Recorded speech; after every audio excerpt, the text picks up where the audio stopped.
You're listening to an Airwave Media Podcast. Get cash for clothes at Plato's Closet in North Charleston and West Ashley. It's so easy. Recycle, earn cash, repeat. We pay cash on the spot for your trendy, gently used clothing, shoes, and accessories. At Plato's Closet, we buy all seasons, all day, every day. It's time to clean out your closet and cash in. Bring in your denim, graphic tees, athletic wear, shoes, handbags, and more. Sell your styles to Plato's Closet for cash. Then, do it again. Plato's Closet, located in West Ashley on Sam Rittenberg Boulevard and North Charleston on Rivers Avenue. It's a long way to Tipperary, it's a long way to go. It's a long way to Tipperary, to the sweetest girl I know. Goodbye, Piccadilly, farewell, Leicester Square. It's a long, long way to Tipperary.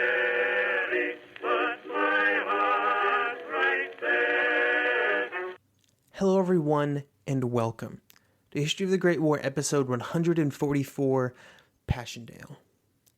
The Third Battle of Ypres, or the Battle of Passchendaele, as it would sometimes be called, has become synonymous with one thing: mud.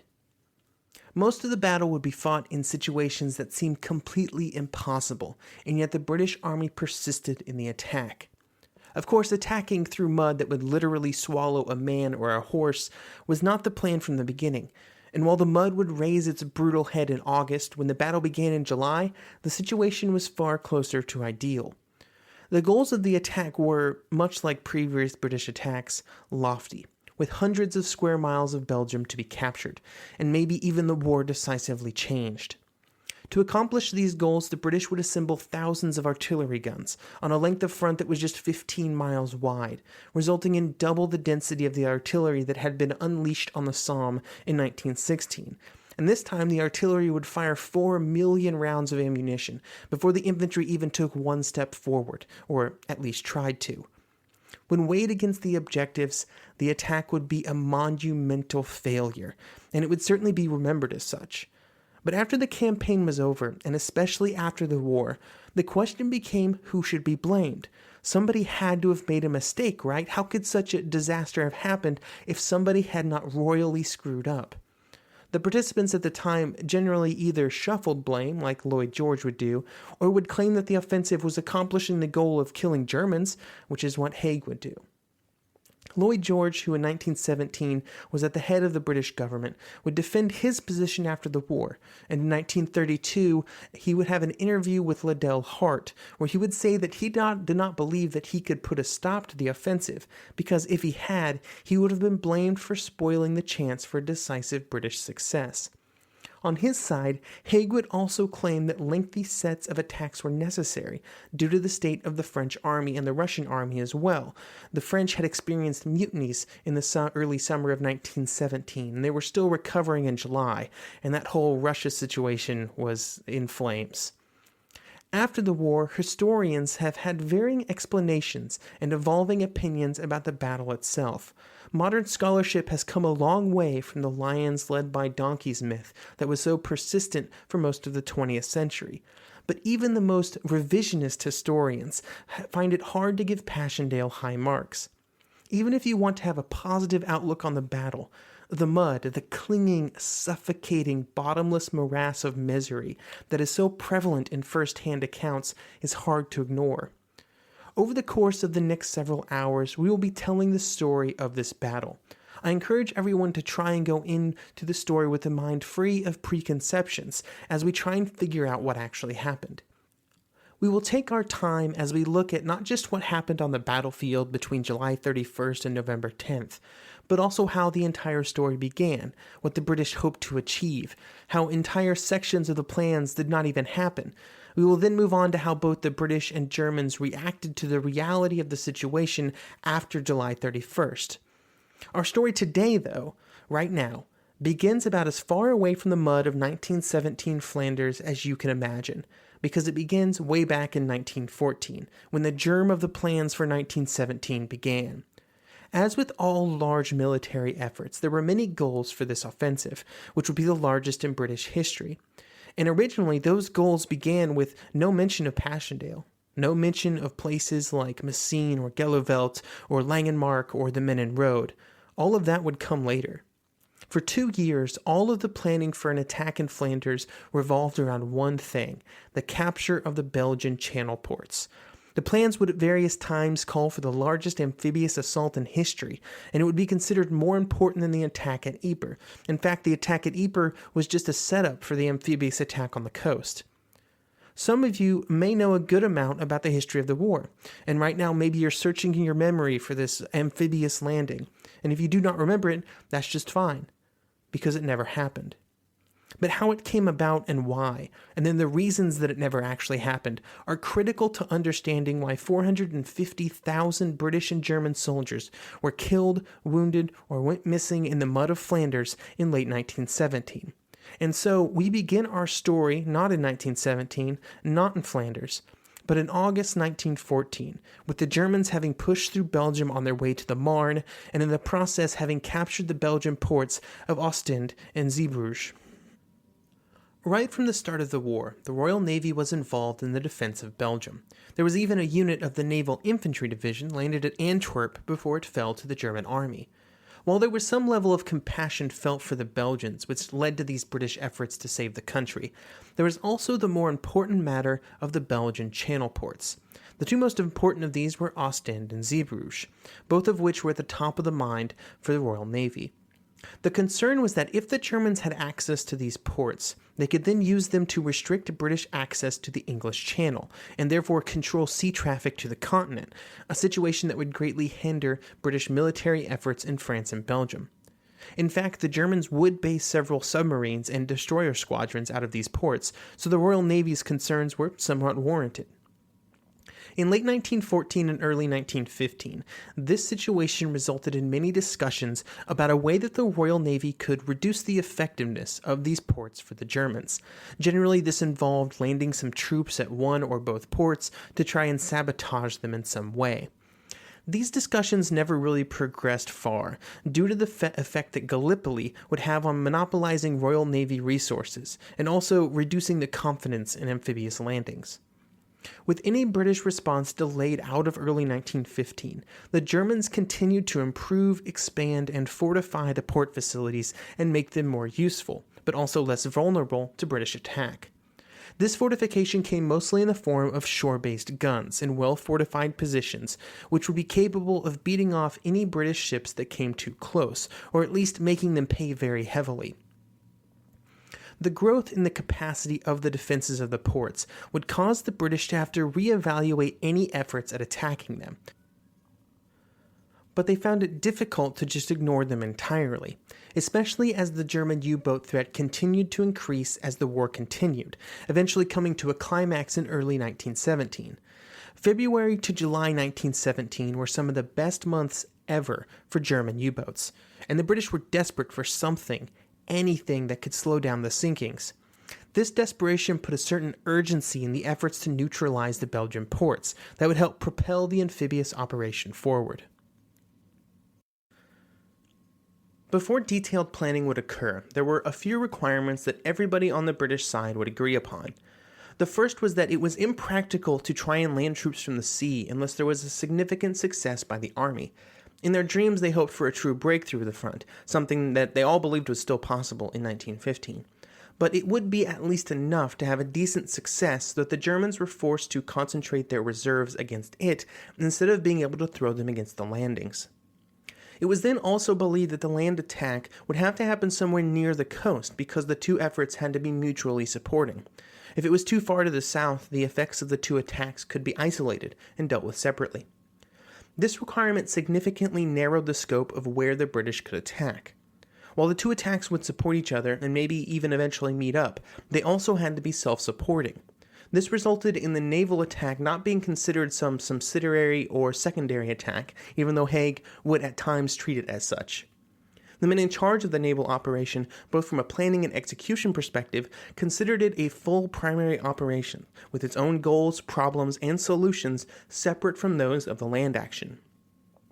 The final requirement was that, since the British did not know exactly when the landings would happen, it would have to be able to adapt to the situation on the continent, causing several iterations of the plan which changed both small and large details of the operation, from its initial inception in late 1915 to its possible implementation in late 1917. The first detailed planning was done in November 1915, at a time when Sir John French was still in command of the BEF. The goals for these early plans were somewhat limited and based around the desire to neutralize Ostend, but not to actually capture the city itself. These limited goals were primarily driven by the lack of available resources, since this was before the BEF really began to expand in early 1916. The first step of this early plan was the neutralization of the German shore batteries through naval bombardment and from long-range British artillery near the Belgian town of Newport. Once this neutralization had occurred, the landings would then take place, hopefully with complete surprise, with beaches chosen from Newport to at least Middlekirk, which is about halfway between Newport and Ostend. If the landings were successful, it would achieve two important goals. First, it would keep Newport and its harbor safe from German artillery bombardment, which would let the British use its facilities free of harassment. Second, it would allow the British artillery to shell Ostend, essentially putting it out of action as a base for the Germans. When Haig took over command of the BEF in 1915, he supported the planned operation. He liked the idea because it provided the British with a way of possibly turning the German right flank, with a relatively small material outlay and risk. There was certainly a risk of the seaborne landings being a failure, but this was considered acceptable given its small scope. Since he liked the initial plans, Haig brought in Vice Admiral Sir Reginald Bacon, the commander of the Dover Patrol, to do some more detailed planning. Bacon was a critical player in any possible attack, since his naval forces would be the ones executing any naval part of the plan. From when he began his work in January 1916, Bacon would see the entire planning and possible execution through all the way to the end of 1917. From January to March 1916, though, Bacon would simply be developing his plans. It seemed that Haig originally wanted a plan that looked very similar to the 1915 version, with an attack along the coast to go along with seaborne landings. But Haig's mindset changed over the course of 1916. This can be seen in his request that General Rawlinson, then in command of the front that included Ypres, develop a plan for an attack out of the salient towards Roulx, to be followed by another attack on the coast near Newport. A key point of this plan is that Haig did not tell Rawlinson about the possibility of a naval landing to assist the attack on the coast. He wanted to keep it secret, since surprise in the operation was essential to its success. Bacon would complete his planning in March, and in this first iteration of his plan, he would require 6 monitors for shore bombardment, 100 trawlers for troop transport, and 9,000 men to go ashore. This would be from the 1st Division, with 2 more divisions needed to reinforce and follow up on the initial attack. These would only be landed in Ostend itself, inside the city, after a lengthy series of bombardments all along the coast to confuse the Germans about where precisely the attack would take place. The infantry would then hold Ostend until they were met by an attack that would be launched simultaneously by troops advancing along the coast from Newport. If everything was successful and secrecy maintained, the Germans would be caught off guard and unable to respond. After receiving these plans, Haig would bring in General Hunter Weston to get his opinion on Bacon's ideas. Hunter Weston had commanded a division at Gallipoli, and as such he was probably as close as the British had to an amphibious landing expert at this time. After evaluating Bacon's plan and all of the available information about the coast and the German defenses, Hunter Weston would have 4 primary concerns about the operation. I will list out all of these because they greatly inform the evolution of the planning that would result in the final plans for 1917. His first concern was that if the British just landed at Ostend, they would not have a wide enough front to ensure success, and they ran the risk of being isolated on too narrow of a front by the Germans. Second, he believed that the German shore artillery, which continued to increase in number and capability, would pose a serious problem that would not be easily neutralized. Third, when evaluating the available roads out of Ostend Harbor and their locations, he was concerned about the fact that they went through heavily populated areas, which were always easy to defend and easy for an attacking army to get caught up in. Hunter Weston's fourth and final concern was that he believed that the Germans had probably fortified the piers at Ostend to prevent an easy British landing. They would be idiots to not have done this, and so far in the war the Germans had proven that they were not idiots. With this feedback in hand, Bacon would reconsider many of his base assumptions, including his belief that the troops should be put ashore in the city of Ostend itself. While Bacon would reformulate his plans, any possible time pressure would be removed by the actions at Verdun and the Somme. These events would consume all available French and British resources for 1916, leaving nothing for a possible operation in Flanders. While the plans were put on hiatus, Haig still hoped to execute the operation in the future, and he knew that any future operations would be dependent on gaining and then maintaining government support. Of all the operations that the British planned for 1916 and 1917, the neutralization of the Belgian ports was probably the easiest to gain support for. The civilian government was under a tremendous amount of pressure from the country at large to do something about the U-boat threat, with Asquith even writing that, quote, "There is no operation of war to which the War Committee would attach greater importance than the successful occupation, or at least the deprivation to the enemy of Ostend and especially Zeebrugge." He wrote this in late 1916, and if anything, the operations even became more important in early 1917 with the rising threat from the U-boats after they began unrestricted submarine warfare again. The government knew that any action that reduced the effectiveness of the U-boats would be a huge propaganda victory, even if it did not appreciably reduce the number of U-boats patrolling the oceans. It's important to note that most of the German submarines that were harassing shipping in the Atlantic were based out of German ports, not Belgian ones. And the only submarines at Ostend and Zeebrugge were smaller mine-laying subs, and while they caused a great amount of havoc near the British coast and in the English Channel, they were not necessarily the most impactful on the British war effort. But from a public perspective, a U-boat was a U-boat. It didn't matter. With support easily gained for the operation, Haig would begin 1917 planning discussions with the French by once again pushing for an operation in Flanders, involving both the amphibious landing and the attack out of Ypres. There was some support for this effort from Joffre, but then the entire situation once again changed when Nivelle was brought in to lead the French army. Nivelle had his own plans and wanted to launch his attack on the Chemin des Dames, which if successful might then allow the French to assist the British in Flanders. With at least some amount of French support, Haig continued the planning for the operation. At this point, Rawlinson had been brought in to command the infantry that would actually perform the landing, and Bacon had evolved the operation to move away from that landing at Ostend and instead into 3 landings around Middelkerk.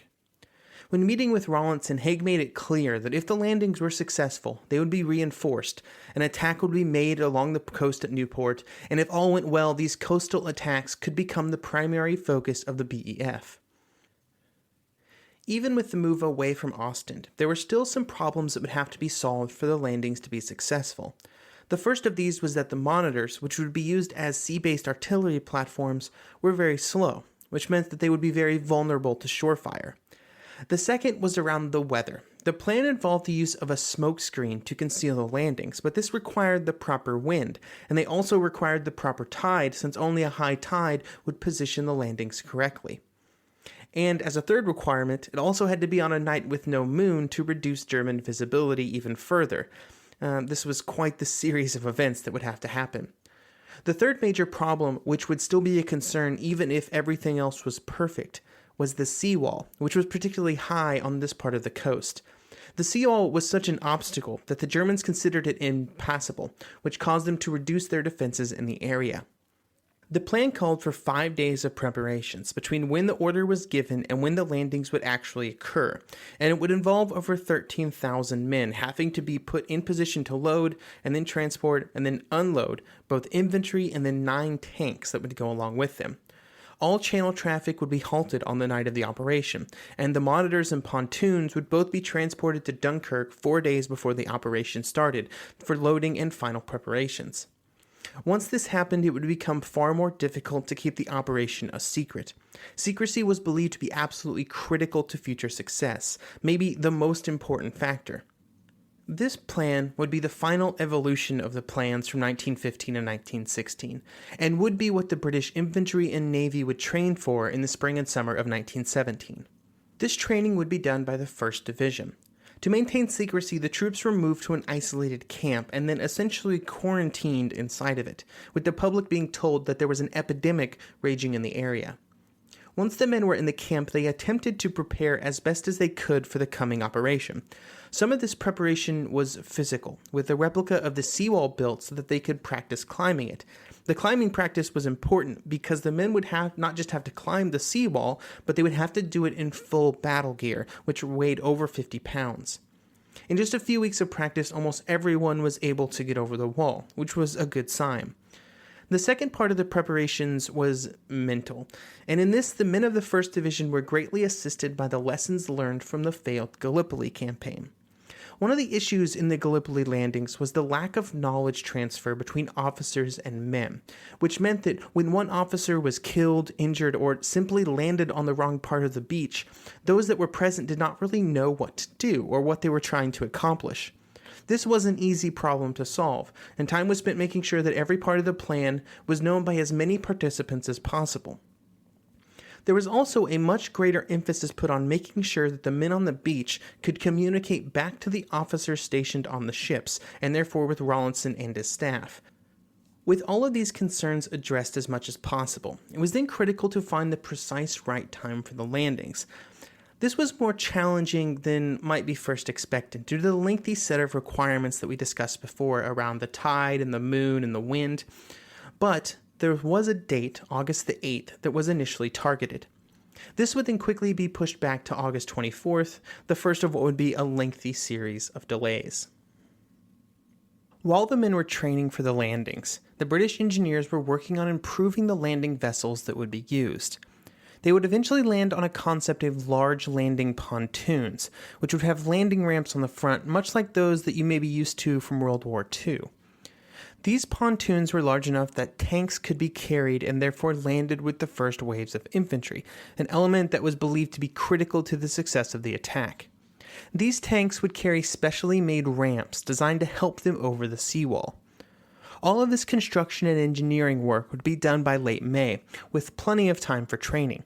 And with both the infantry training and some of the equipment sorted out, Rawlinson was pretty optimistic about the chances for the operation, stating that, quote, "On the whole, I am rather amicably disposed towards the scheme, but much will certainly depend on the degree of surprise that we can obtain, and it is by no means easy to maintain surprise at a place like Dunkirk, where the Belgians and French talk like mayflies." The turnaround on the operation had been pretty quick, especially since permission had only been given for final preparations on June 18th. After Haig, Rawlinson, and Bacon were able to talk Jellicoe into supporting it. The final set of plans would give the operation the goals of, quote, "designed to cut off the retreat of the enemy's artillery from West End, to turn his 2nd and 3rd positions, and to penetrate as far inland as possible." Even though everything was in place for the operation, there were still many people with concerns about its chances. These ranged from concerns about the German defenses to possible inclement weather, and even the Germans inundating the area behind the beaches like the Belgian army had done in 1914 to slow the German advance. Then there was also the concern that the landing parties could be stranded, meaning likely destruction at the hands of the Germans. These concerns and just general conservatism caused Jellicoe to begin questioning the entire operation in mid-July, and he would eventually be talked back into supporting it, but he would never be fully behind the operation. This was a problem since at this point, as First Lord of the Admiralty, he had the final say on any naval operations. Jellicoe would never stand in the way of proceeding with the operations, but he would always remain a skeptic. While all of this work was being put into making the operation a success, there was one item that none of the men involved with the landing could control: the operation at Ypres. The amphibious operation depended on 3rd Ypres being a success, and as we will discuss shortly, it would be anything but a success. When it was clear on August 1st that the first attacks on July 31st had not gone well, at least not as well as hoped, the question became what to do about the planned landing on August 8th. Rawlinson was still ready to kick it off in the hopes that it would throw the German defenses into chaos, unlocking both attacks to achieve greater gains. However, Haig never really bought into this idea, and he would always believe that the landings were sort of the ace in the hole that would only be used after the attack at Ypres had been somewhat successful. This would then hopefully amplify the success of the land battle and make the amphibious landings as risk-free as possible. Haig still believed in the landings, but only after a successful attack on land, and the next attack would always be the successful one, and then the next, and then the next, creating a cycle of endless delays. Bacon and Rawlinson quickly realized that the Ypres attack was not going well, and they anticipated, before they were told, that there would be a delay. The first delay pushed the landings into the first week of September. After the failures of the attacks in mid-August, they were then pushed back to the first week of October. Then on September 22nd and September 23rd, after several more failed attacks, Haig, Rawlinson, and Bacon had a meeting, which postponed the operation again. Ominously this time, it did not receive a new proposed date. The final nail in the coffin for the operation came after the failure of the attacks on October 12th. It was at this point that Rawlinson came to the conclusion that the landings were off the table. Rawlinson would say, "Things have not been running at all smoothly. It's now clear that we shall do nothing on the coast here." There was some faint glimmer of hope around the Passchendaele attacks of late October, but these were quickly extinguished. A few days after the first Battle of Passchendaele, the landings were officially called off. Evaluations on the possibility of the landings being successful vary. Bacon's successor as commander of the Dover Patrol would say that the attack, if it had ever delivered, would have been a great disaster, and the unfortunate division which was to carry it out would undoubtedly have been annihilated. Haig, Rawlinson, and Bacon always believed in the attack, though, and that is what mattered. This has been a lot of information about an operation that never happened, but I think that it is important. In many ways, the naval operations were the reason for the attack at Ypres in the first place, and part of why they were carried forward after the initial failure. The goal of neutralizing Ostend and Zeebrugge had started the entire conversation about a Flanders offensive, and while they had been surpassed in importance by the Ypres attack in 1917, they were still a critical part of a larger vision of the operation. That they did not happen makes for an interesting what-if scenario. It could have been a great success, with capture of parts of the Belgian coast, or it could have been a complete disaster. I'm not really sure there was a middle option. I have come to believe that the landings would have been costly but successful, but the territory taken would have been far too vulnerable for the British to hold on to long term, and a German counterattack sometime after the initial landings probably would have pushed them back into the sea. Of course, nobody really knows what would have happened, but if you have opinions, I would love to hear them. We now turn our eyes to the primary focus of this podcast, an operation that did actually end up happening, the land attack in Flanders near the small Belgian city of Ypres.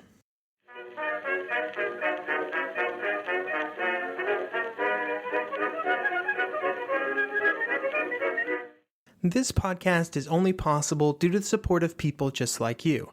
If you are enjoying the podcast and would like to help support it and continue to make all of this possible, please head on over to patreon.com/History of the Great War, where you can find more information about becoming a supporter of the show. Supporters get access to special episodes, like our series that will be starting soon on the medical side of the war, and you can also join in the conversation with myself and other listeners over at facebook.com/History of the Great War or twitter.com/HistoryGreatWar.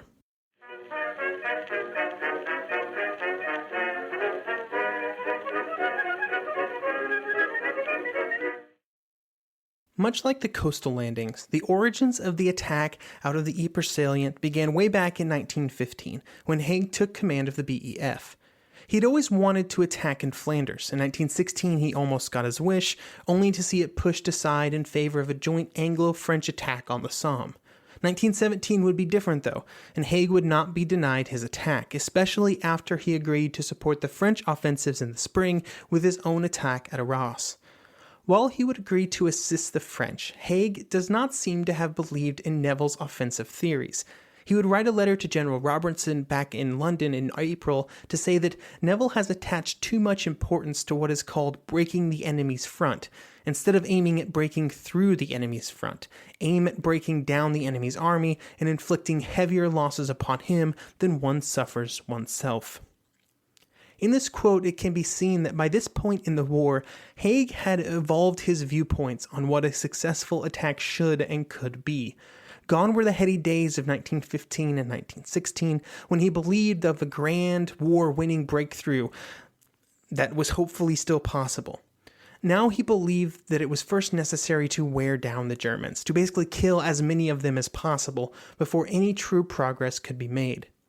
In early 1917, he would put out a memo titled The Present Situation and Future Plans that would be sent to the British War Cabinet. In this memo, he would state that, quote, the first steps must always be to wear down the enemy's power of resistance, and to continue to do so until he is so weakened that he will be unable to withstand a decisive blow, end quote. Haig knew that the best way to accomplish this wearing down of the Germans was to get French help, and he would ask for it in a conference in Paris in the first week of May. Pétain would originally promise to support the British with 4 French attacks in the south, but these attacks would never happen. At the time, Pétain was trying to keep the size of the French mutinies under wraps, and so he promised something that he knew would never actually happen. By June, when detailed preparations for Flanders were underway, the truth of the French situation became known. Instead of giving Haig pause, this made him believe that the British attacks were even more necessary to make sure that the Germans did not take advantage of the French situation. The original plan for the battle called for 2 simultaneous attacks, one out of the Ypres salient and then one to the south against the Messines-Whiteshot Ridge. This was quickly changed in the middle of May due to the fact that the British effort in Arras was not winding down as quickly as originally planned, which kept some portion of British resources, especially artillery, occupied. With this issue in mind, it was decided that the 2 attacks would go in 2 distinct phases. The first of these would be the attack on the Messines Ridge, designed to secure the right flank of the attack in the salient. This action would come to be known as the Battle of Messines. The second phase would take place to the north, and it was considered the primary attack with a much loftier goal. The hope was that this second attack could be launched soon after the first phase completed, but this quickly would eventually turn into about a month and a half. One of the key problems when dividing these efforts into 2 different phases was the positioning of the Gallivette Plateau. This plateau was very important due to its position along the front, the observation points that it gave to the Germans, and the strength of the German positions on it. The British knew that it was important, and when the attacks were divided and objectives of capturing the plateau suddenly got divided between the 2 attacks, there was some concern. In the first phase, it would be on the far left of the attack, and on the second phase, it would be on the far right, and this presented the serious danger of neither attack fully neutralizing the defenses on the plateau. Obviously, this is me doing some very serious foreshadowing here. When Haig was considering this attack, he first turned, obviously, to the commander in the area, General Plumer. Plumer was known as a cautious commander, and at this point Haig was uncertain what kind of attack he was hoping for. He was trying to decide between a slow, steady approach or one that captured a lot of territory in one effort. Whatever it was that he wanted, and it really feels like Haig himself may not have known at this point, he knew that what Plumer provided was not going to fit the bill. Plumer planned to only take the first set of ridges around Ypres, Messines, and Pilkem. This would require quite a small advance, and even Haig on his most cautious day would be hoping for more. Instead of pushing Plumer to create a larger attack, Haig began to cast around for different takes on the operation. Haig first turned to General Rawlinson, the man who had commanded the 4th Army on the Somme in 1916. Rawlinson and his staff would also produce a plan of attack, and it would not end up being drastically different than what Plumer had created. Rawlinson had fully bought into the bite-and-hold tactics that were gaining support among many generals in the war at this time, and this was reflected in his plans. He also wanted 42 divisions, out of about 60 total in the BEF at the time, and he wanted 5,000 guns, which was more than the total number of British artillery guns on the Western Front. Obviously, this plan was not exactly practical. While Rawlinson's planning would end up being a dead end, they would still have an effect on the final attack due to how Plumer changed his plans in response. The first change was to move it from one large attack to 2 phases, necessitated by the available resources. Plumer's goal was to have just a few days between the two attacks. Haig believed, and the rest of the leaders hoped, that when the British launched their attack at Messines, the Germans would not see it as a preliminary operation to the attack in the north. They had to hope this, or splitting the two attacks by several weeks, would be considered a huge mistake. It was a huge mistake.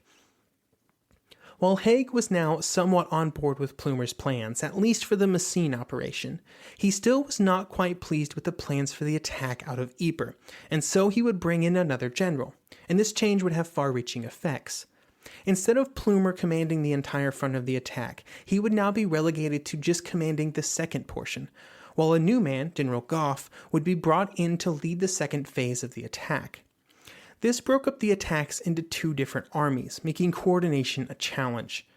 Gough was a real hard charger, and he believed that a breakthrough could still be achieved. After he took over, his plans would greatly extend the objectives of the attack and bring them more in line with previous British and French efforts. Essentially, he tripled the planned advances for the first day. What Plumer had is about 1,500 yards, Gough now had at 5,000. Plumer planned to eventually advance that far, but only after 4 successive attacks. Gough instead planned to do it all in one day, through 4 efforts in 24 hours, with the first and second being separated by only 30 minutes, and then 4 hours, and then 0 minutes between the third and the fourth. The boldness of this plan brought Gough more in line with Haig's original thinking. There were 2 big problems that bringing in Gough would cause, though. The first was simply Gough's inexperience. He had never commanded a campaign even close to the size of what was being planned. There were many other candidates who had far more experience commanding large bodies of troops, like Rawlinson maybe. The second problem was the clash of styles between Gough and Plumer. I don't know if you could find 2 generals in the British Army with greater differences between what they thought an attack should look like and what they thought it should be planned to accomplish. Even with these differences, they were now being asked to work together, and if they did not do that well, the attacks would fail. I think at this point we've talked about the British enough for just a bit, so let's move over to discussing the German situation. And perhaps most importantly, when it came to the results of any Western Front offensive, what specifically they knew about the British plans. To put it simply, the Germans knew that the British were about to do something, even if they didn't know exactly what. They could see from their aerial reconnaissance and from their observation positions on the ridges around Ypres that the British were planning for an attack. They could see that the British were massing more troops and artillery than they ever had before into one area, which was a dead giveaway that something was about to happen. To meet this challenge, the Germans were able to move 14 divisions into reserve behind the Ypres front, and then they had time for 4 of those to be brought all the way from the Eastern Front. Ludendorff would also send the man who was considered the defensive expert of the German army, Fritz von Lossberg, to be the chief of staff of the German Fourth Army, which occupied all of the area around Ypres. Before we get too much further, I think it's important to discuss the matter of naming. Wars are always a confusing mess of names, mostly because it's often the case that the 2 sides in the conflict will call a specific battle something completely different. This would be the case in the attacks in Flanders in 1917. The Germans would call the first phase, which the British called the Battle of Messines, the Kampfenden Watschabogen, or the Battle of the Watchet Salient. The second phase, called the Third Battle of Ypres by the British, would be called the Flandernschlacht, or the Flanders Battle by the Germans. I will be using the British names for the rest of this podcast, but I just wanted to throw that bit of trivia out there in case you do any further reading and you see the battles referred to by their German names. Back to the front, the Germans had held the positions around Ypres since 1914, and much like other areas of the Western Front that they had held for most of the war, these were well fortified. By the time that the attack would go forward on July 31st, there would be 6 main lines of defense on the ridges around Ypres. This started with the front line, which by this stage in the war was not strongly held by the Germans. It existed mainly as an observation post and a lightly held defensive zone that was designed to break up the cohesion of attacking units. Behind the front line, which was separated by about 2 miles, was the Albrecht-Stellung, or the Albrecht position. Then roughly every 2 kilometers behind this position there was another set of positions. First the Wilhelmstellung, then the Flandernstellungen 1, 2, and 3. These areas were held by trench garrisons who were expected to meet, slow, and then eventually stop the attack. To complete this task, they manned defensive dugouts, trenches, bunkers, and they were supported by a large number of machine guns. When trying to mentally picture this, it's often easy to fall into the trap where you think about these lines as a single trench packed with a lot of defenders and machine guns. While this was true earlier in the war, by 1917 they were more correctly thought of as zones. These zones would be up to 1 kilometer in depth, and throughout that entire area would be machine gun posts, strong points, trenches, and wire. It was all spread out, and this greatly reduced their vulnerability to artillery fire, which was destined to precede any British effort. All of this was then supported by masses of German artillery positioned behind the various ridges, and more importantly, out of sight of any British artillery observers on the ground. This was all just one piece of the German defensive scheme, though, and perhaps the most important piece was based around the counterattacking units. The German defensive doctrine had evolved greatly since the start of the war, and its most important change had occurred between late 1916 and early 1917. This resulted in two key changes. The first was the reduced emphasis placed on holding the front line, which meant that it was now lightly held, and the creation and employment of new divisions specifically created for counterattacking against Entente attacks. These divisions would be called the Eingriff divisions. Jack Sheldon, an excellent writer who wrote The German Army at Passchendaele, along with other books covering the German side of almost every major battle with the British, felt the need to clarify the meaning Eingriff. And since I speak only a smattering of German, I think this clarification is important to pass on. Quote, Eingriff is generally translated as counterattack, but this does not capture the sense of the word fully.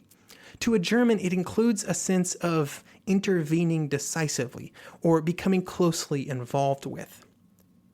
To control these counterattack divisions was not the job of the commander behind the lines, but instead the commander of the troops in the forward defensive zones.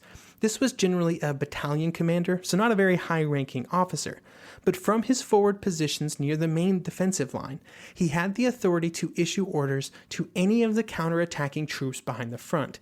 This included units that were commanded by officers that were senior to him.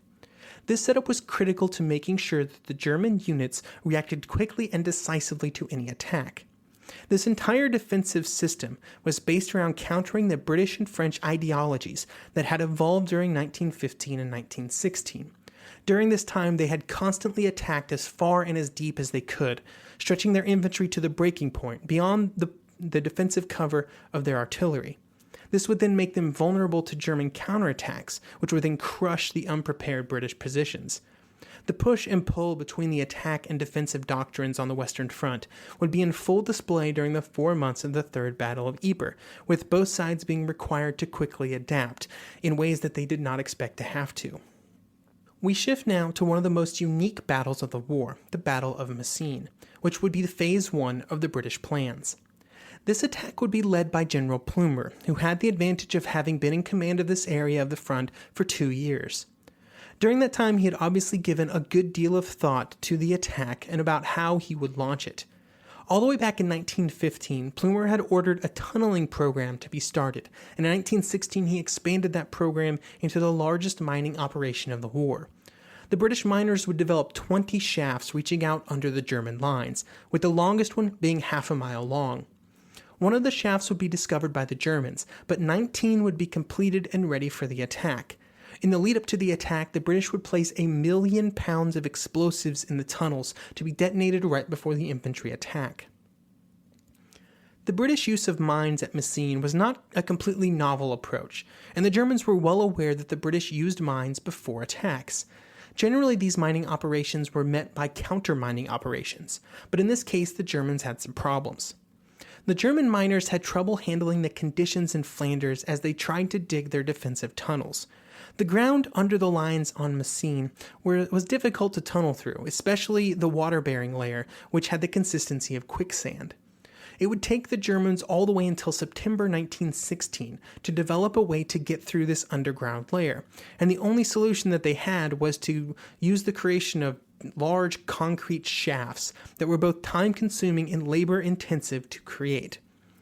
These difficulties led them to believe that the British would have the same problems, which made them feel more confident that in this area of the front, the British were not going to stage a large mining operation. Unfortunately for the Germans, the British had solved this problem much earlier in the war, and that allowed them to position their tunnels before the Germans were able to dig deep enough to stop them. And most of the discoveries in the counter-tunneling program were done by listening and hearing when the enemy was digging. If they were done digging, then there was nothing to hear. While the mines would play the opening role in Plumer's attack, it would then be followed by a 4-phase offensive. The first phase was designed to simply occupy the German front lines, which would be almost completely destroyed by the mines. The second phase was then to capture the crest of the ridge. The third phase would be consolidating the gains that were made. And then finally, a possible fourth phase would begin with the British just continuing their advance. While Plumer's estimate for this continued advance was relatively small, as usual, Haig was hoping for something much more. The British would have triple the number of field guns and double the number of heavy guns when compared to the Germans, and these numbers would give them a gun for roughly every 7 yards of front. They would also be blessed by a lengthy spell of good weather that allowed them to use their aerial observation capabilities to their maximum potential. Both of these advantages would be used for a multi-week bombardment program that consumed several million artillery shells. The attack would begin with the order to explode the mines at 3:10 a.m. on June 7th. When the detonation occurred, it would be the largest man-made explosion in history, and it is said that it could be felt as far away as London. Casualty estimates for just the mine explosion alone vary, but 10,000 German soldiers seems to be a reasonable number. There is some fuzziness in the estimates because it's difficult to know exactly how many Germans were killed specifically by the explosion, instead of by the artillery fire leading up to it or the infantry attack that would follow. Regardless of their specific cause, the number of German casualties was increased by the fact that when it happened, a large relief effort was in place to try and get new units to the front lines, and both the relieving units and the units that were already there would be caught in the blast. After the explosion, the British infantry would move forward with relative ease. The entire area was destroyed, and there was almost nothing left in their path. After taking the area that used to be the German front line, the British then found the advance to be the typical level of difficulty, with the German rear areas strongly defended and protected by the artillery. In total, the furthest British advance would be just 2 miles in depth. After the initial attack and the increasing German resistance, further attempts were made to push forward for the next 5 days. However, these were smaller efforts, and Haig was already turning his attention to the north, now that the primary objective of the ridge had been taken. There were several discussions about continuing the attack, either north towards Gallivelt or to the south towards Lille. While Plumer would push for one of these exploitation attempts to be pursued, it would have meant the postponement or alteration of the planned attack to the north, which was not permitted. And so the Battle of Messines closed down, with the British being on the better side of the casualty numbers, with the Germans suffering 35,000 to the British 25,000. While the German totals were bad, there were also several units that were almost completely destroyed, with some regiments with an establishment of nearly 2,000 men suffering almost 1,500 casualties. The positive side of the defense on the German side was how fast they recovered from the initial shock of the mine. It boded well for their reaction for future attacks. On the British side, they gained a considerable amount of confidence from the action at Messines, more than they probably should have. The conditions in place on Messines Ridge, especially the mines, were something that simply could never be replicated, and it was a critical piece of the attack's success. In their evaluation, the British did not properly account for the role that the mines played in their initial attacking success, and this would give false expectations for the coming attack in Ypres. The British did not know it at the time, but the attack on Messines would be the high point of their operations in Flanders in 1917. It was basically all downhill from here. And because of the downward trend for the rest of the operations, after the war there would be a search for scapegoats and for an answer for why nobody stopped the events at Passchendaele in late 1917. To answer that question requires a bit of setup, and it starts with all of the political discussions and maneuverings that led up to the attack in the first place. These conversations are important because unlike in some other countries during the war, like Germany, For the British, the civilian government was always in control. They had the ability to shape events, or to stop them, if they desired. Here is a quote from Passchendaele, The Untold Story, by Robin Pryor and Trevor Wilson on this very topic. Quote, "It is customary to exaggerate the role played by the military arm in shaping the course of British history between 1914 and 1918. Because the nation was at war, the military had an unusually prominent place in British affairs.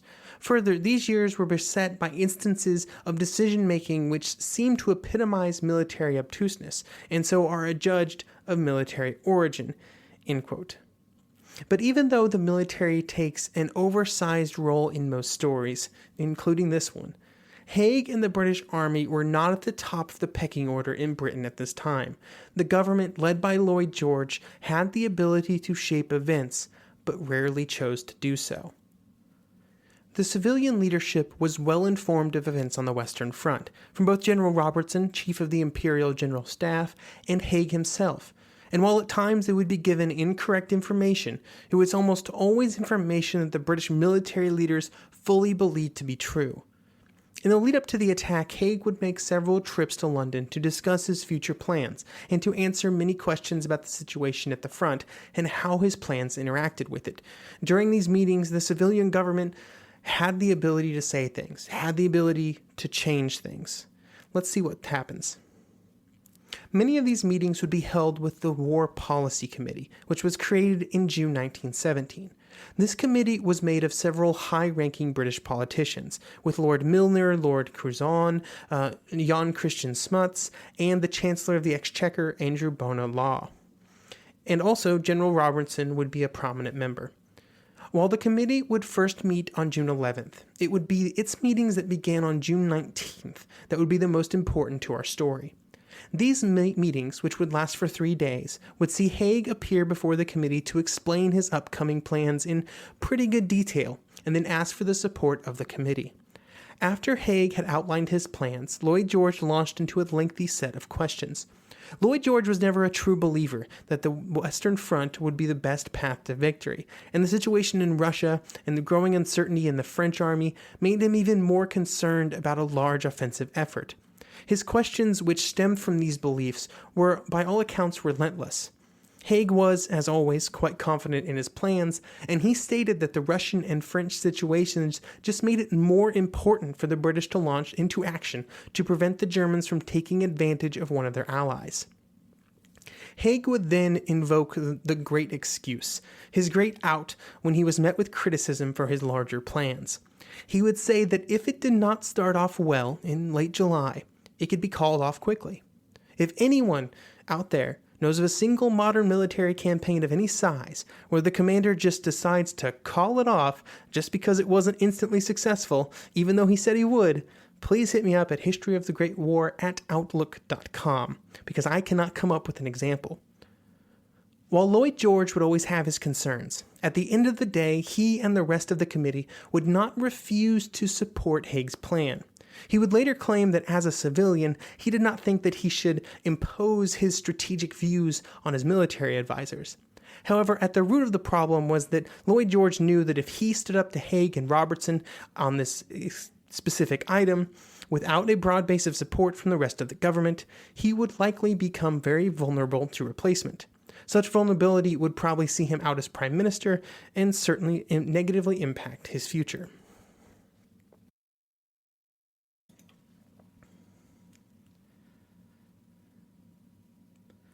Now, I've went in pretty hard on the politicians here, but I do want to make it clear that I do not think that the politicians are wholly to blame for what would happen at Third Ypres. Instead, I think the blame should be shared between the military and the politicians, and when oftentimes you will just hear it blamed on Haig or Plumer or Gough or any of the other generals at the front. The blame should be shared between all parties who had control. While these discussions resulted in the opening attacks going forward in late July, that is where the real problems would start. Haig's offensive would not start off very successfully, and then Haig did not call it off because of course he wouldn't. Then that leads to the question of why did the British politicians not intervene after it had started when it was clear that it was not being very successful?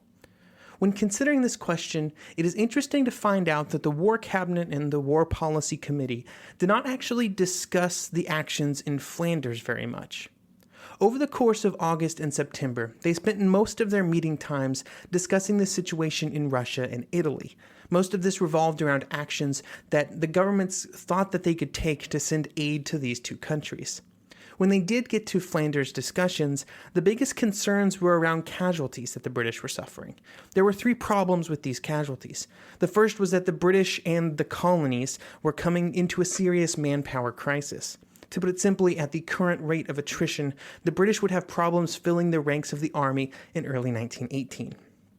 The second problem was the large number of casualties being suffered by Australian, New Zealander, and Canadian units at the front.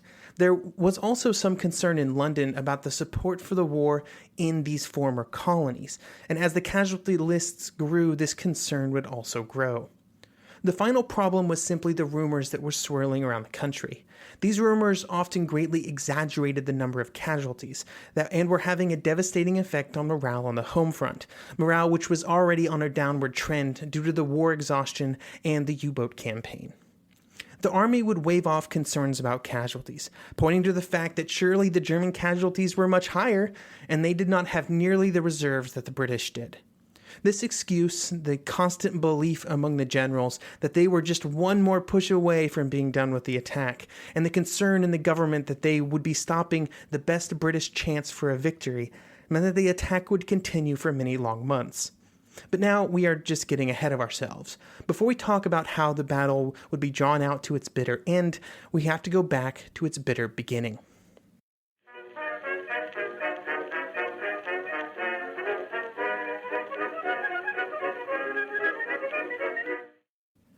To accompany this podcast, I've posted a whole bunch of maps over on the website at historyofthegreatwar.com.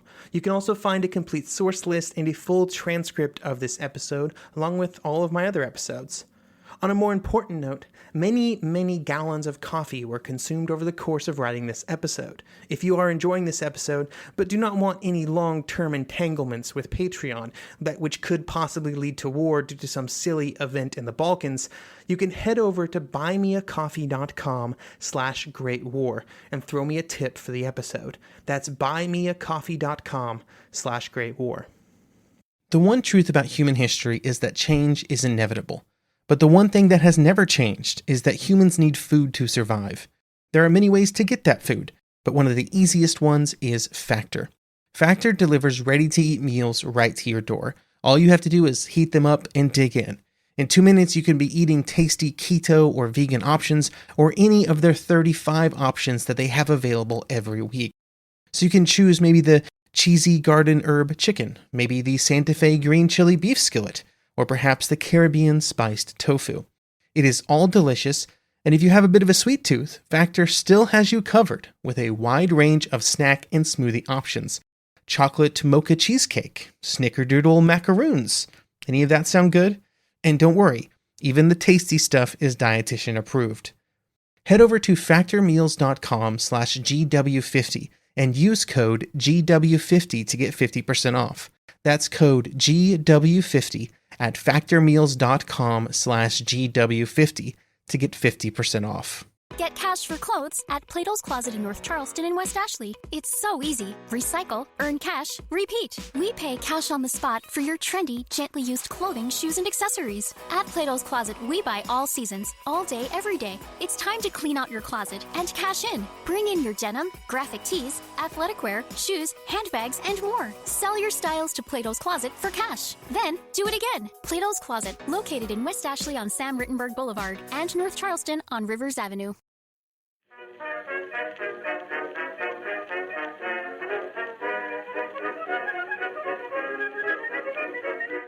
Back in Flanders, the British were preparing for their attack.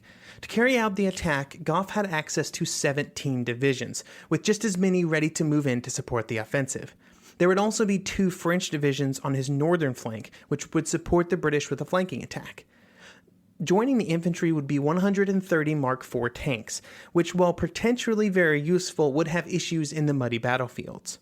When the tanks would be used, they would also not be taking a leading role, which is a change from past attacks and really future attacks as well.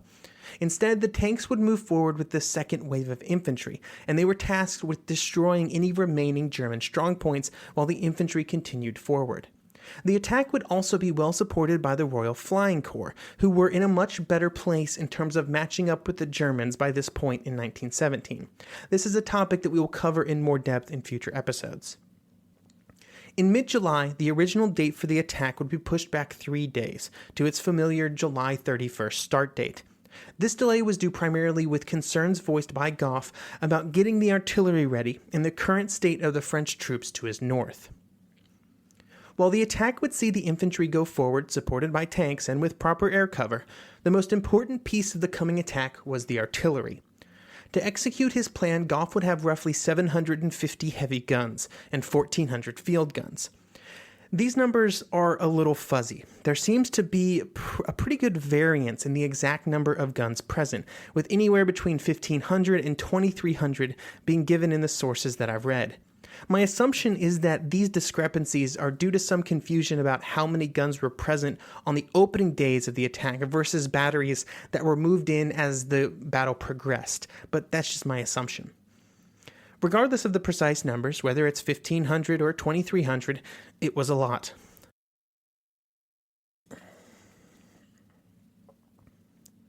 These guns would be arranged on a front of just 7 miles, giving them a density of 1 gun for every 6 yards of front. It's often said that at these late war battles, the artillery was arranged wheel to wheel, but in general, they were spread out over a pretty good amount of depth, not just in one long line like you might see on a Napoleonic battlefield. But saying that they were wheel to wheel gives a pretty good idea of how many guns were arranged behind the front. The artillery would begin firing 15 days before the attack, on July 16th. Now, the original plan was for only 12 days of artillery fire, but when the attack was pushed back to the 31st, it was decided that since the artillery had already started firing, it would just continue. This was a positive development on the whole because some of the heavy guns did not arrive until the artillery preparation had already begun, and the extra days gave them time to participate fully. The big issue for the bombardment was that there was a good bit of fog in the weeks leading up to the attack. This made it difficult for either ground-based or aerial-based artillery spotters to help direct fire, reducing the artillery's effectiveness, especially in the task of the very important counter-battery fire. Even with this issue, it did not prevent the artillery from firing away for 6 days, until on the 22nd of July, it ratcheted up the pace. Then on July 28th, it upped the intensity even more, with particular focus on counter-battery fire, with most focus up to that point having been on known German defensive positions.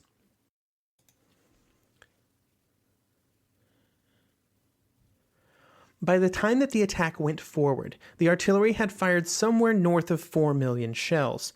For reference, there were only, and the fact that I'm using the word only here is crazy, but there were only 1 million artillery shells fired on the Somme the year before. On the German side, even before the artillery started, there were definite signs of the approaching attack. Here is General von Kuhl, the Chief of Staff of Army Group Ruprecht, who commanded this part of the front. Kuhl would report that, quote, "From the beginning of July, the signs began to multiply that the offensive was approaching. The enemy preparations were being driven ahead quite openly. Railways were being built, the number of battery positions increased, and the number of troops along the British front also increased, but there was still no attack." The situation of Army Group Crown Prince Ruprecht was difficult and required the commander-in-chief to make serious choices. Concerned, he had to turn his attention to the other fronts, in the Linz area to Arras and St. Quentin, where at any time there could be an enemy thrust, even if it was designed simply as a diversion or secondary attack. End quote. The Germans would have access to 20 divisions, which were arranged in 4 clusters. 9 would be manning the various lines of defenses on and behind the front, 6 would be in close reserve behind them, and then 2 were further back and 3 more in strategic reserve. The hope was that this arrangement would give the Germans the flexibility to rush reserves to any area of attack. One interesting administrative change that the Germans had made on the Western Front that would play a role in the coming conflict was a move away from army corps and instead the formation of groups. The idea of groups was that groups would have commanders, and they were often named after their commanders, like Army Group Ruprecht.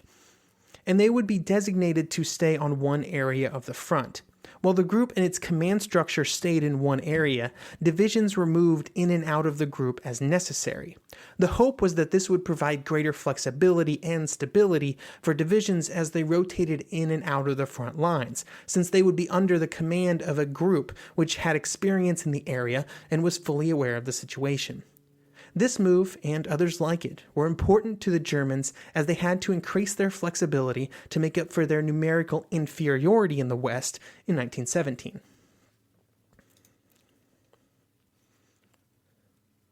While all of these changes were great on a high level, down in the trenches the biggest concern in late July 1917 was the continuing British bombardment. After having experienced weeks' worth of shelling, the situation in the front lines was becoming critical. Many positions had either been destroyed or were partially collapsed, and it had been very difficult to get rations and water to the forward lines, and at the front, sleep had been difficult to come by. The mental strain alone was almost too much for many men. Here is Obstlieutenant Freiherr von Forstner, who commanded Infantry Regiment 164. The night of July 30th to 31st was the worst I have ever experienced. The fire increased to an intensity that was simply beyond our power to comprehend. Our blockhouse and a nearby mortar battery received more than 1,000 large caliber shells. The earth trembled, the air shimmered. My pillbox heaved and rocked as though it was going to collapse. Almost by a miracle, it received no direct hits. Everyone who dared to go out was wounded. And Stabsar's Kott resorted to issuing opium. General von Kuhl would write from behind the front that in the early hours of 31st July, a hurricane of fire, completely beyond anyone's experience, broke out. The entire earth of Flanders rocked and seemed to be on fire.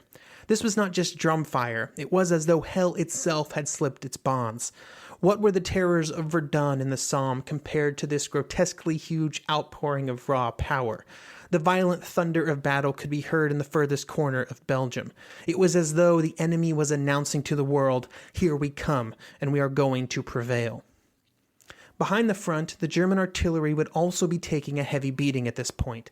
The British were not able to fully silence or destroy all of the German batteries. Most of those behind Passchendaele, Ridge, and Gallivelt Plateau would remain intact either due to their distance from the British guns or through camouflage from British aerial observers.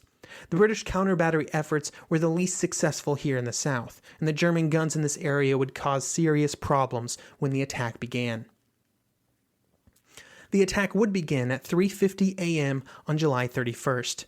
This time was chosen because it would allow the British to take advantage of the first rays of light over the battlefield, theoretically. There was one problem.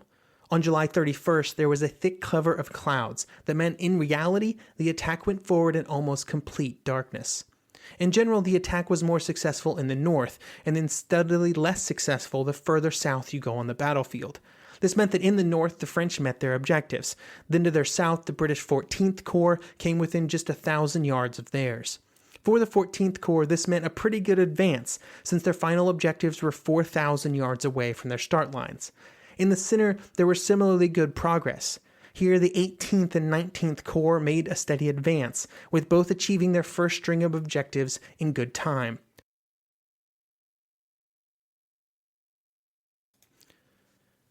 There were some problems after their first objectives were reached, generally due to increasing disorganization and a slow reduction of support from British artillery. Both of these issues meant that their advance began to slow. When they eventually stopped, they would be just 4,000 yards from Passchendaele itself. Not as lofty as hoped, but still not horrible for a first effort. So far, the French and 3 corps of the British attack were doing quite well. There was just one huge, giant, gaping problem, and that came from the 2nd Corps on the far southern end of the attack. Here the troops had to assault the German positions on the Gallivelt Plateau, and it did not go well. The attack would quickly stall out before getting very far due to a combination of the mostly intact German artillery batteries and just the sheer strength of the German defenses on this area of the front. They had particular issues in areas known as Shrewsbury Forest and Sanctuary Wood, which by this point would barely be called woods, but what was left of them provided the Germans enough cover to have escaped the worst of the British artillery. German Lieutenant Goldner of Infantry Regiment 240 would have this to say of the German defense on the southern end of the front. Having beaten off the early attacks, the company morale was excellent. Our rifle and machine gun fire was outstandingly effective. Our light machine gun kept jamming, unfortunately, but the heavy machine gun proved its worth constantly. Its crew behaved in an exemplary fashion. It directed its fire wherever the British assault troops were most densely massed, but because of the fire, it had to change position regularly. The company defended its sector heroically, and here the attempt at the breakthrough fell apart. Suddenly, at about 7:30 a.m., the first British tanks appeared. First 4, then 6. They crept towards us like great monsters, but they could not put the wind up us.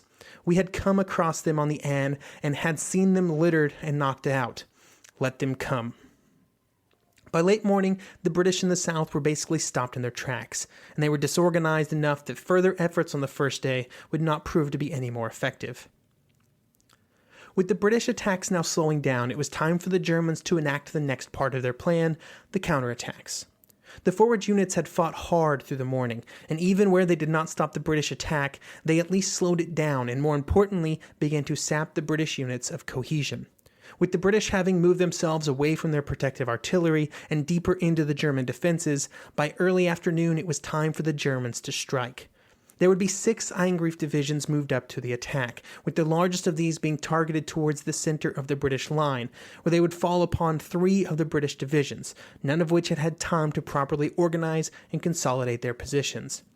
While things were going to plan for the Germans, the counterattacks would not be easy.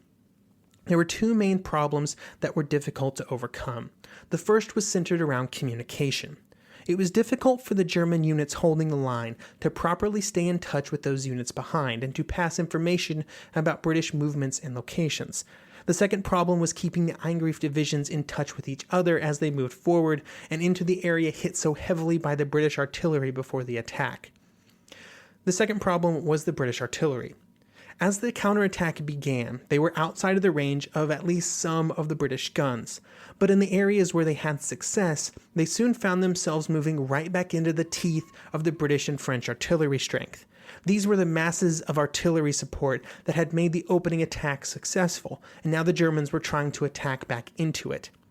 The British had also learned from previous attacks, and they did all that they could to fire as intense of a barrage as possible in front of whatever positions the British infantry were occupying. Even in the instances where the British infantry had to fall back, the infantry kept firing, so it became more and more difficult to keep German units moving forward through the curtain of fire that seemed to never end. In several areas, the British troops were forced to retreat, but not without a great cost being paid by the counterattacking forces.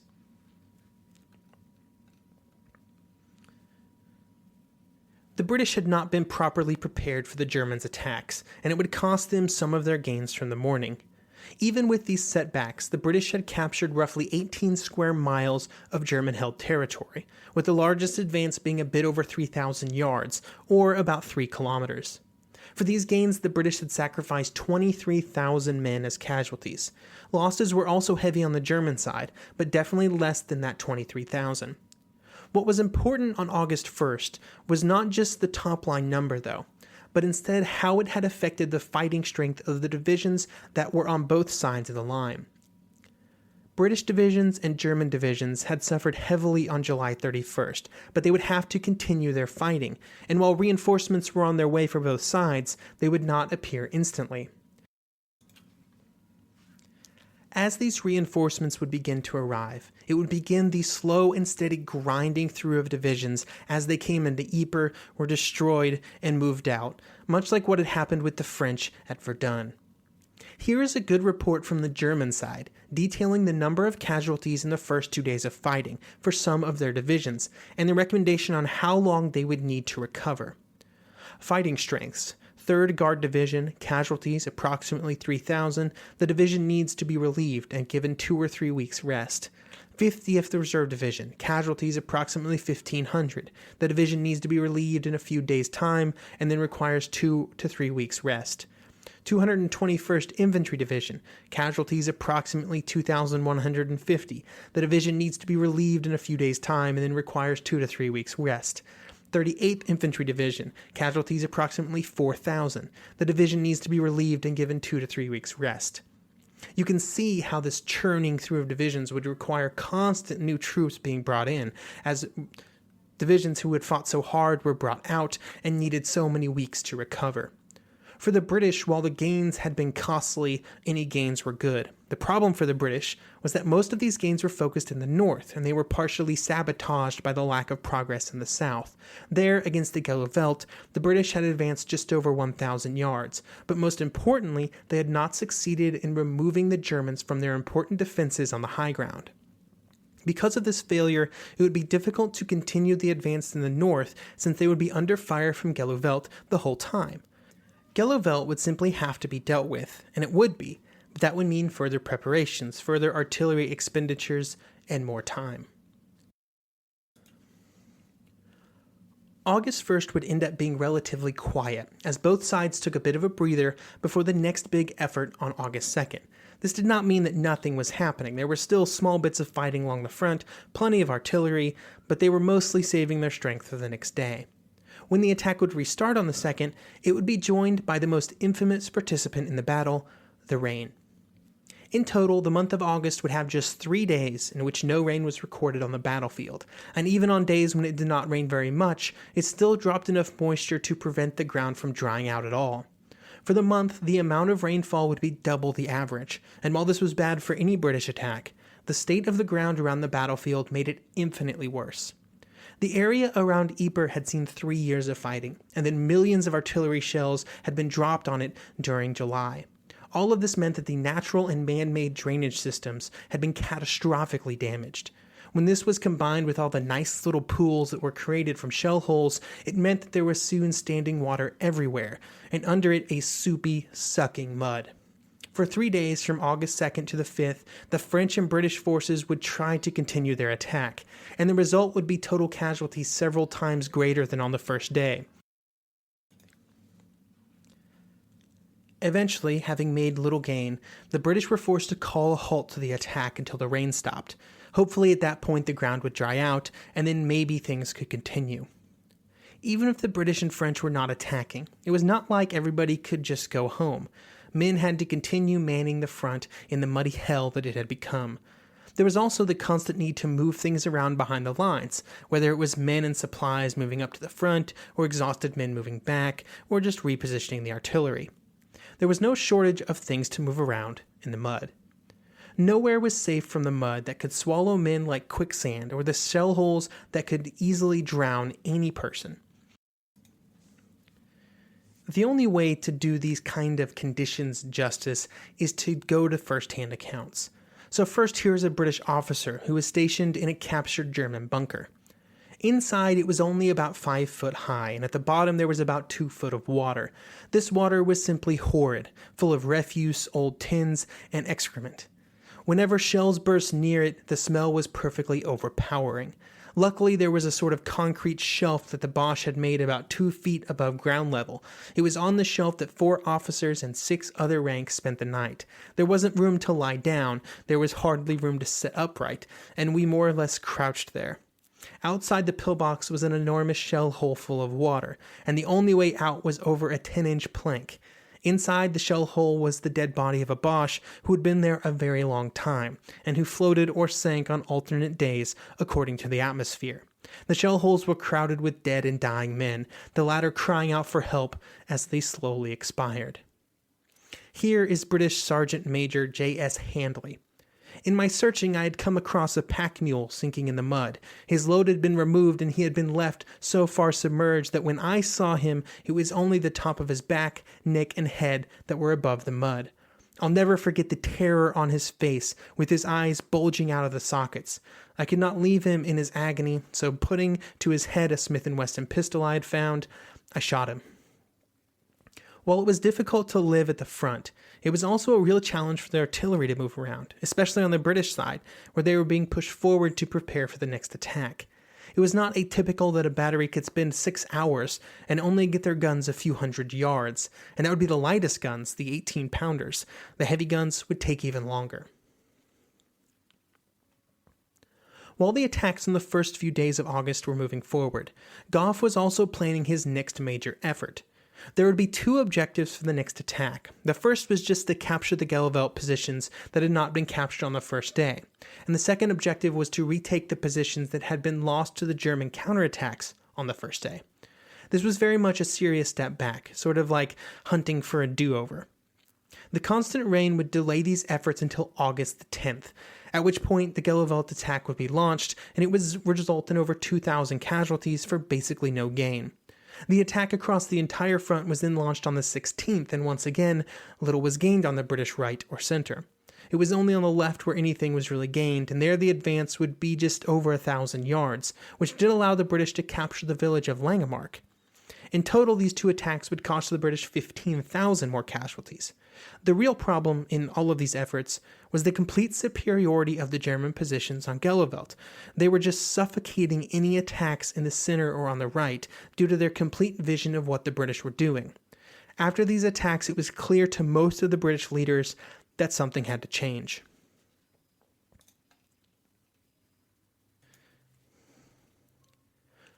Gough would place the blame on his commanders and men.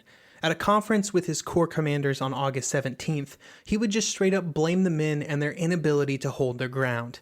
He would then say that he thought it might be necessary to court-martial some officers and NCOs to set an example for the rest. This idea would thankfully never be implemented, but around this time, Gough would also put in place plans for 3 more attacks on the 19th, 21st, and 22nd. Their goal was to get all of the objectives that were missed on the 16th. Again. Then, once this was complete, another general attack would commence on August 25th. All of these plans would end up being scrapped. Instead, on the 24th, Haig, Plumer, and Gough would meet, and Plumer would be told that his front was being extended to the north, which would allow him to incorporate all of the operations against the Gheluvelt. This was a clear vote of no confidence in Gough's ability to carry it forward. It would end up being a good move for Haig to make. Even with the change in command, there was one final attack in August, with a small attack being launched on the 27th to capture Glencorse Wood and Inverness Copse. Once these attacks were completed, it would mark the end of the first phase of the battle, with the next British attack not occurring until late in September. At the end of the first phase, the British had suffered 70,000 casualties, with 18,000 of those being killed. This in a month where some ground was taken, but none of the final objectives for the initial day of attacks were in British hands. Here is John Keegan discussing the situation in his book, The First World War. Despite losses lighter than those suffered on the Somme in a comparable period, the fighting was assuming, for those caught up in it, a relentlessly baleful character. Constant exposure to enemy view in a landscape swept bare of buildings and vegetation, sodden with rain and in wide areas actually underwater, onto which well-aimed shellfire fell almost without pause, and was concentrated in lethal torrents whenever an assault was attempted against objectives, which, nearby in distance, came to seem unattainably remote as failure succeeded failure.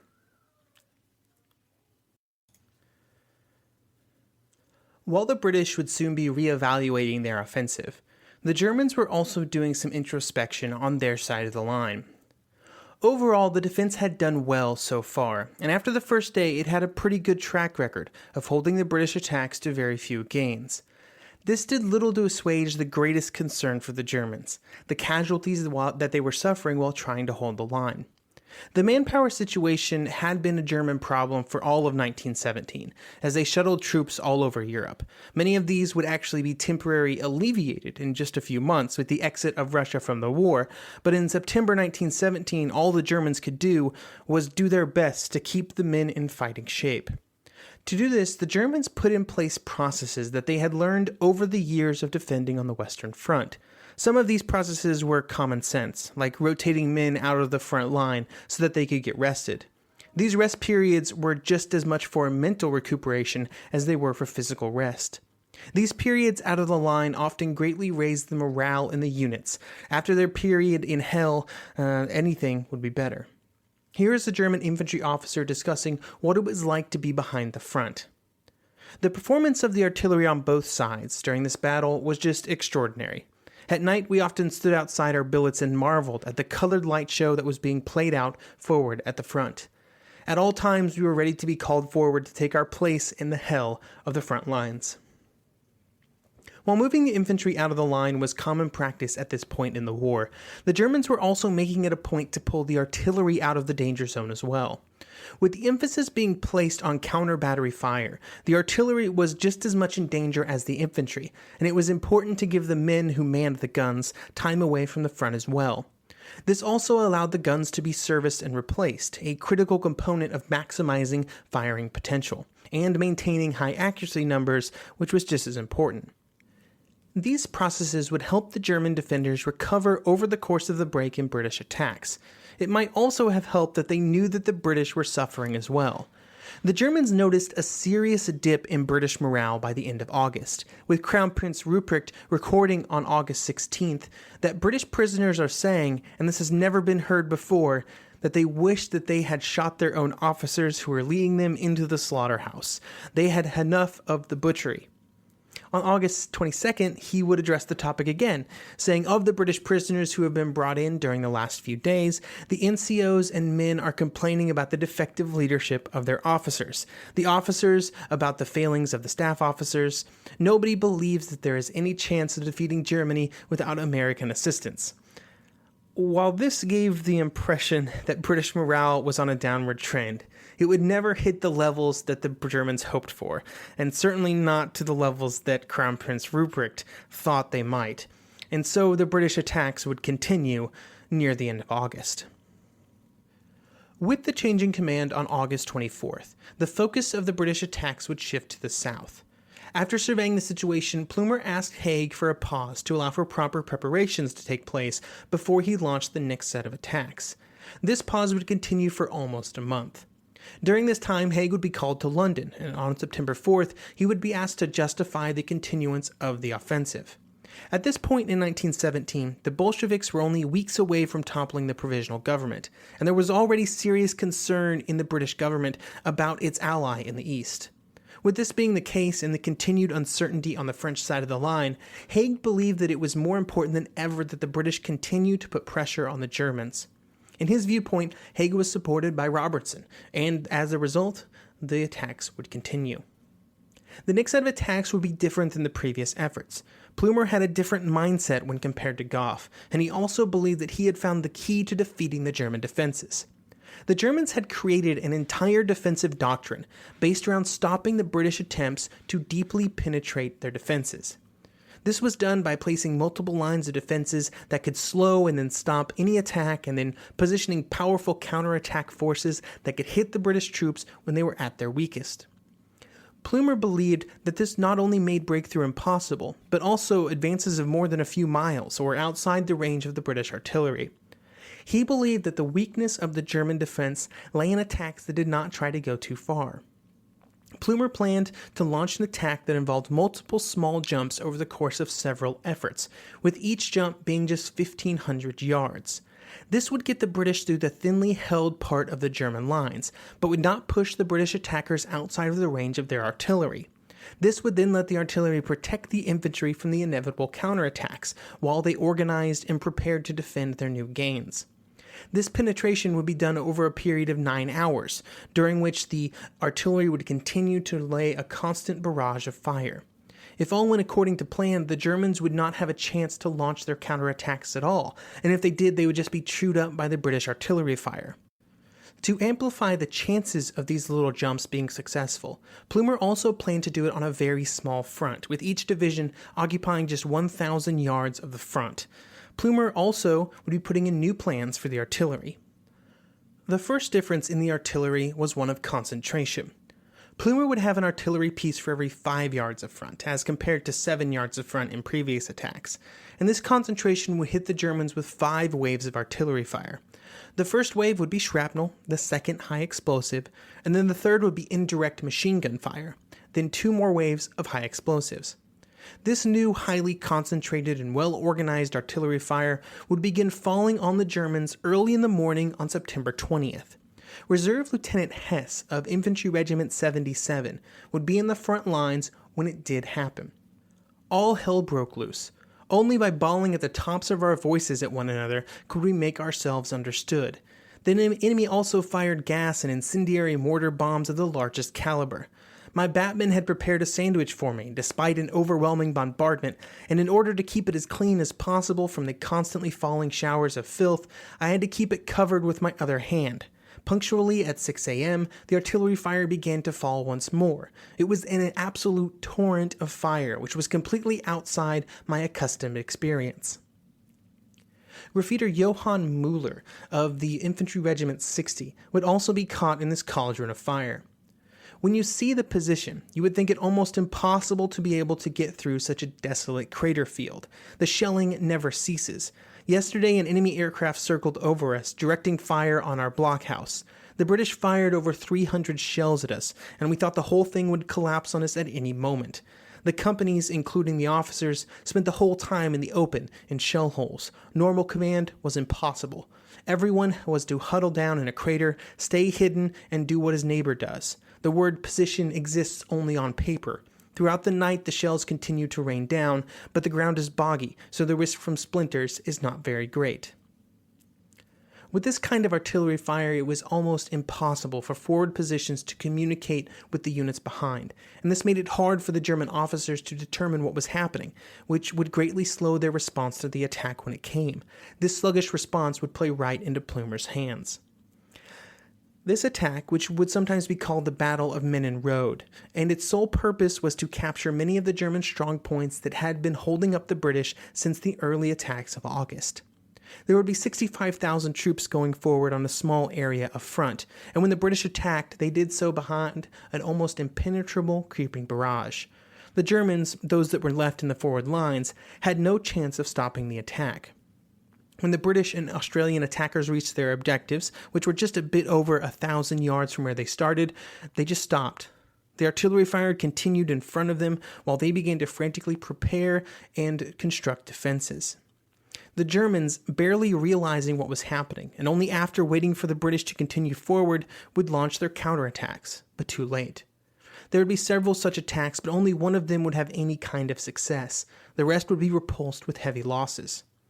Reserve Lieutenant Zimmer of Infantry Regiment 459 would give his views on the end of the fighting like this.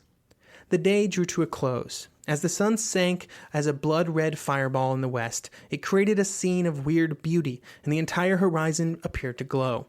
To our front, a wrecked concrete bunker blazed as the flares which were stored inside shot into the air in a series of red and green streaks. This was punctuated by the sound of boxes of hand grenades exploding. Muzzle flashes which lit on the horizon betrayed the location of the British heavy batteries, which were bringing down interdicting fire on the rear areas in order to interrupt the forward movement of supplies and rations. The twilight faded rapidly, and soon it was difficult to make out the faint outlines of the shot-up tree stumps against the evening sky. With the night closing in, the attack was over. The British had captured a line of German defenses that had hampered them during their previous attacks. For these gains, they had suffered 21,000 casualties in total, mostly from German artillery fire after the advance was complete.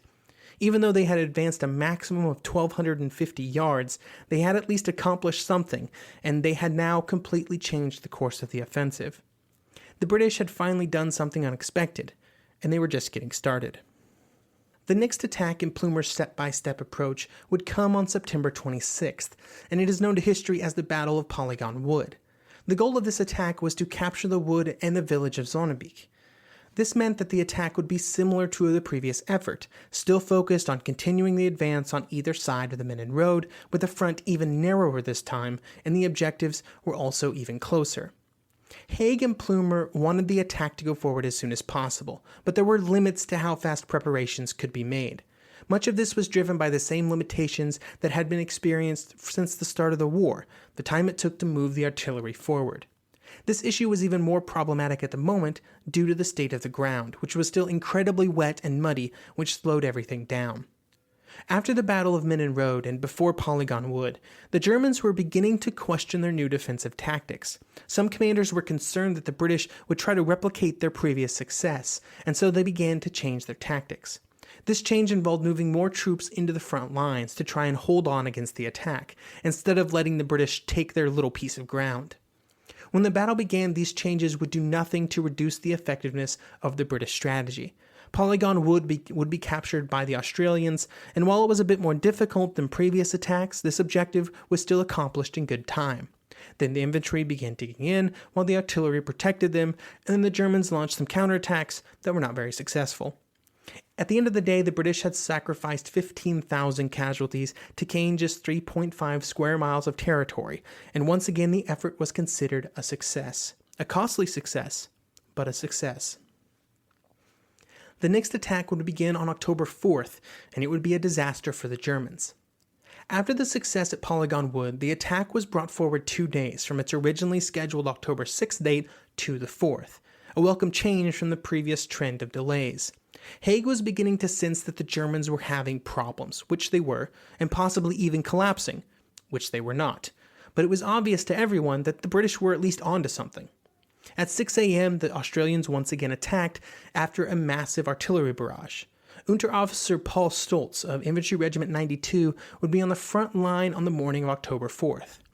The 4th of October dawned. It was a day which for me and many others will remain unforgettable.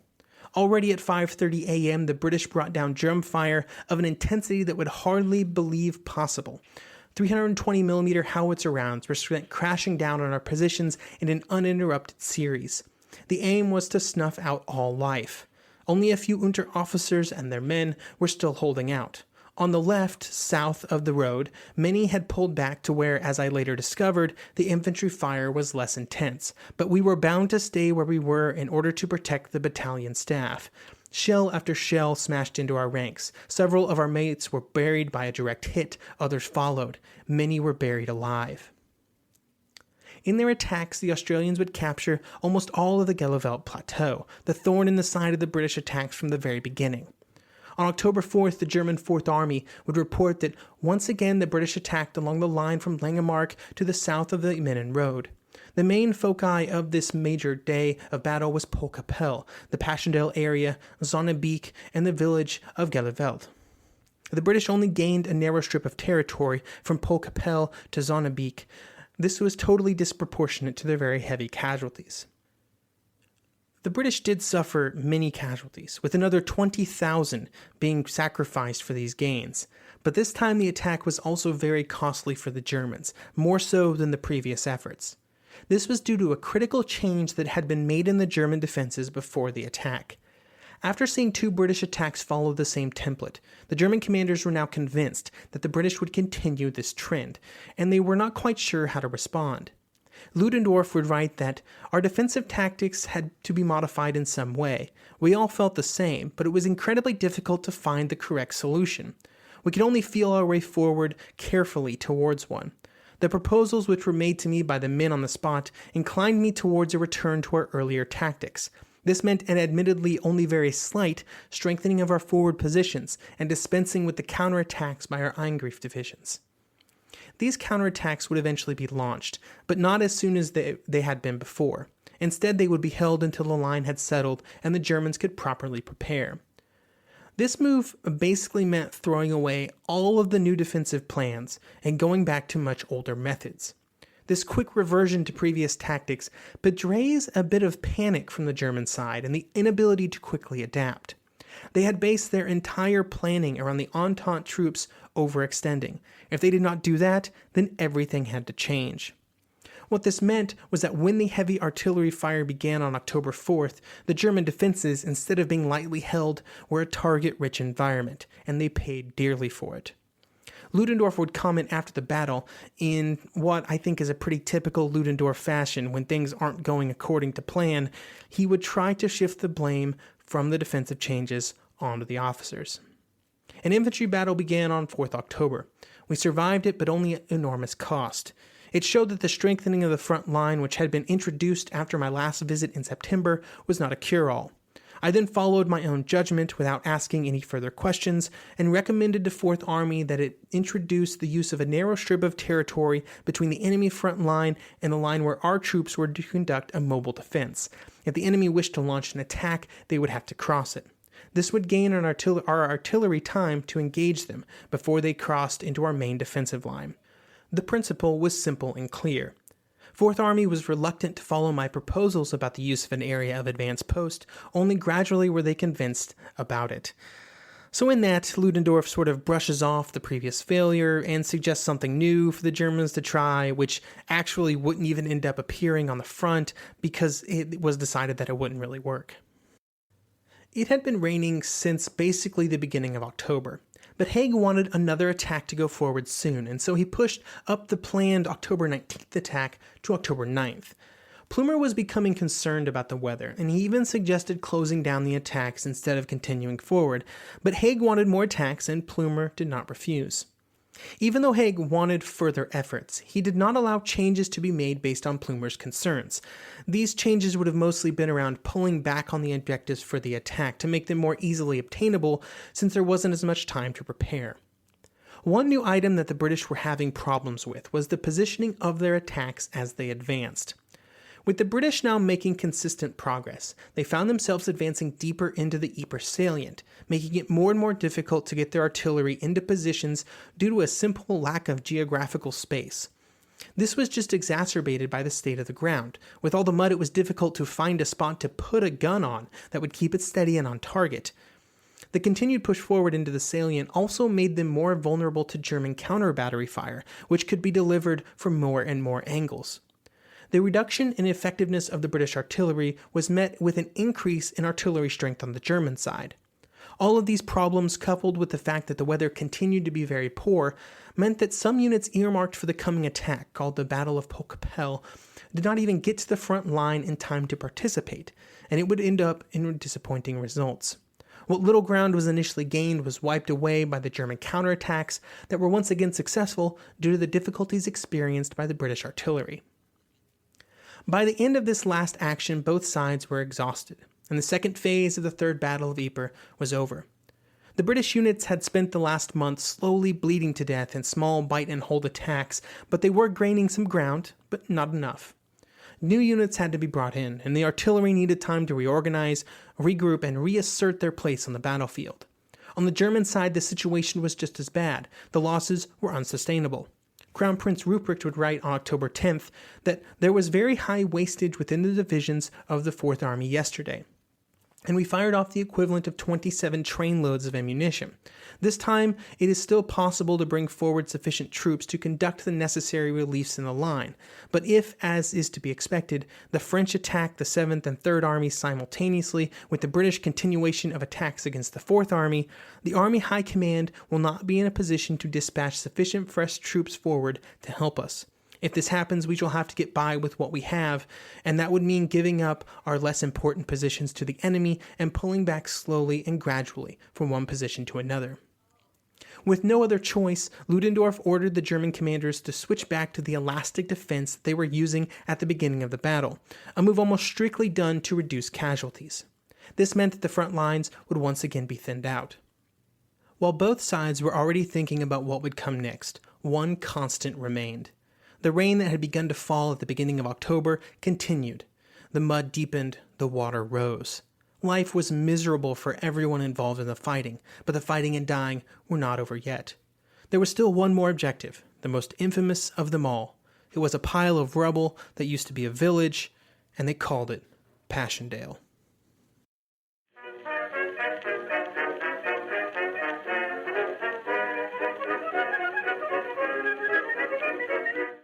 If you are enjoying the podcast, and since you are here over an hour later, I'm assuming you are, please consider leaving this podcast a review on iTunes or wherever you get your podcasts from.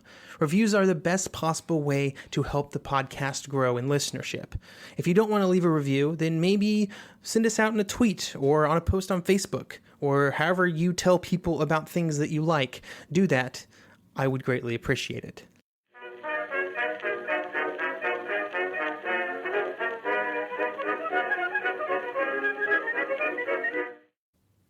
The actions in Flanders were once again a topic of conversation in London in early October.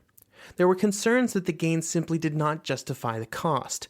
Haig and the army would always fall back on the defense that no matter how many men the British were losing, the Germans were losing more. So if you looked at it in the big picture, the British were actually winning. The problem with this line of reasoning was that it was based on numbers that were simply incorrect. The German casualties were almost always slightly lower than the British casualties. Now, while several British politicians would voice concerns, nothing would be done to stop the attacks, partially out of fear that they were just one more attack away from getting through the German lines. This was a viewpoint that Haig fostered, because there was actually a concern in the back of Haig's mind pretty much since 1914, when he had commanded in the First Battle of Ypres. Haig knew that back in 1914, the BEF had been one stiff breeze away from having to retreat from Ypres. If the Germans would have attacked one more time, they would have been able to push the British aside. He was determined not to be in a similar position with his attacks, and so the attack would continue. Haig, while able to sidestep too much pressure from London, also had to deal with Plumer and Gough, who were becoming less and less convinced that continuing the attack was the right move. The shift in belief was due mainly to the continued deterioration of the weather. Haig was totally against the idea of ending the attack. He was fixated on taking one more objective, Passchendaele Ridge. The problem was that this ridge, and the village that it was named after, was around 2,000 yards from the British front.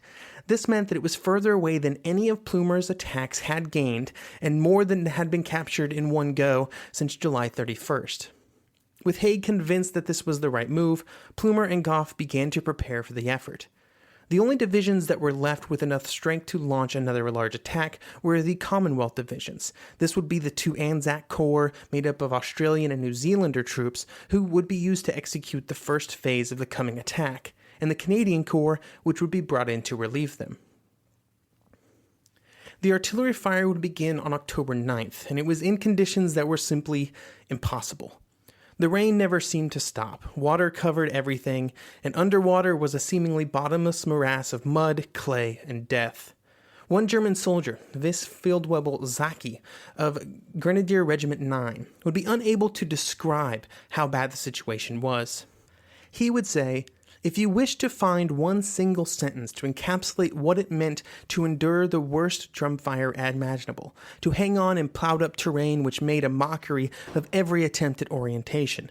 There was a lack of food, where life was lived out in shell holes and mine craters, where it was impossible to distinguish the clay from the water, where all appeared to have been reduced once more to the primeval swamp from which our planet developed millions of years ago.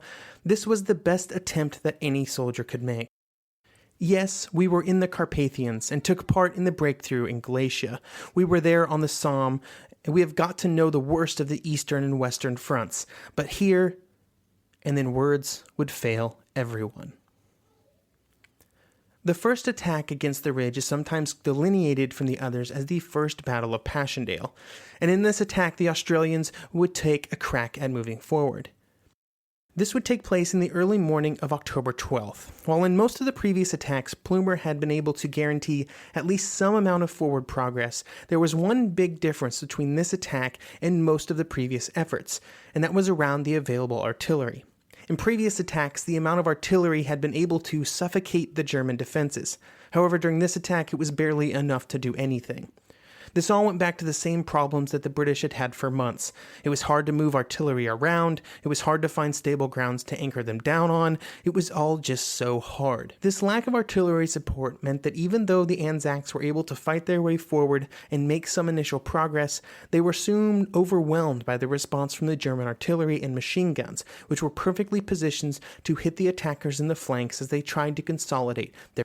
By the end of the day, most of these hard-fought gains had to be given up due to the German fire and counterattacks, and so basically nothing was gained at the cost of 12,000 casualties.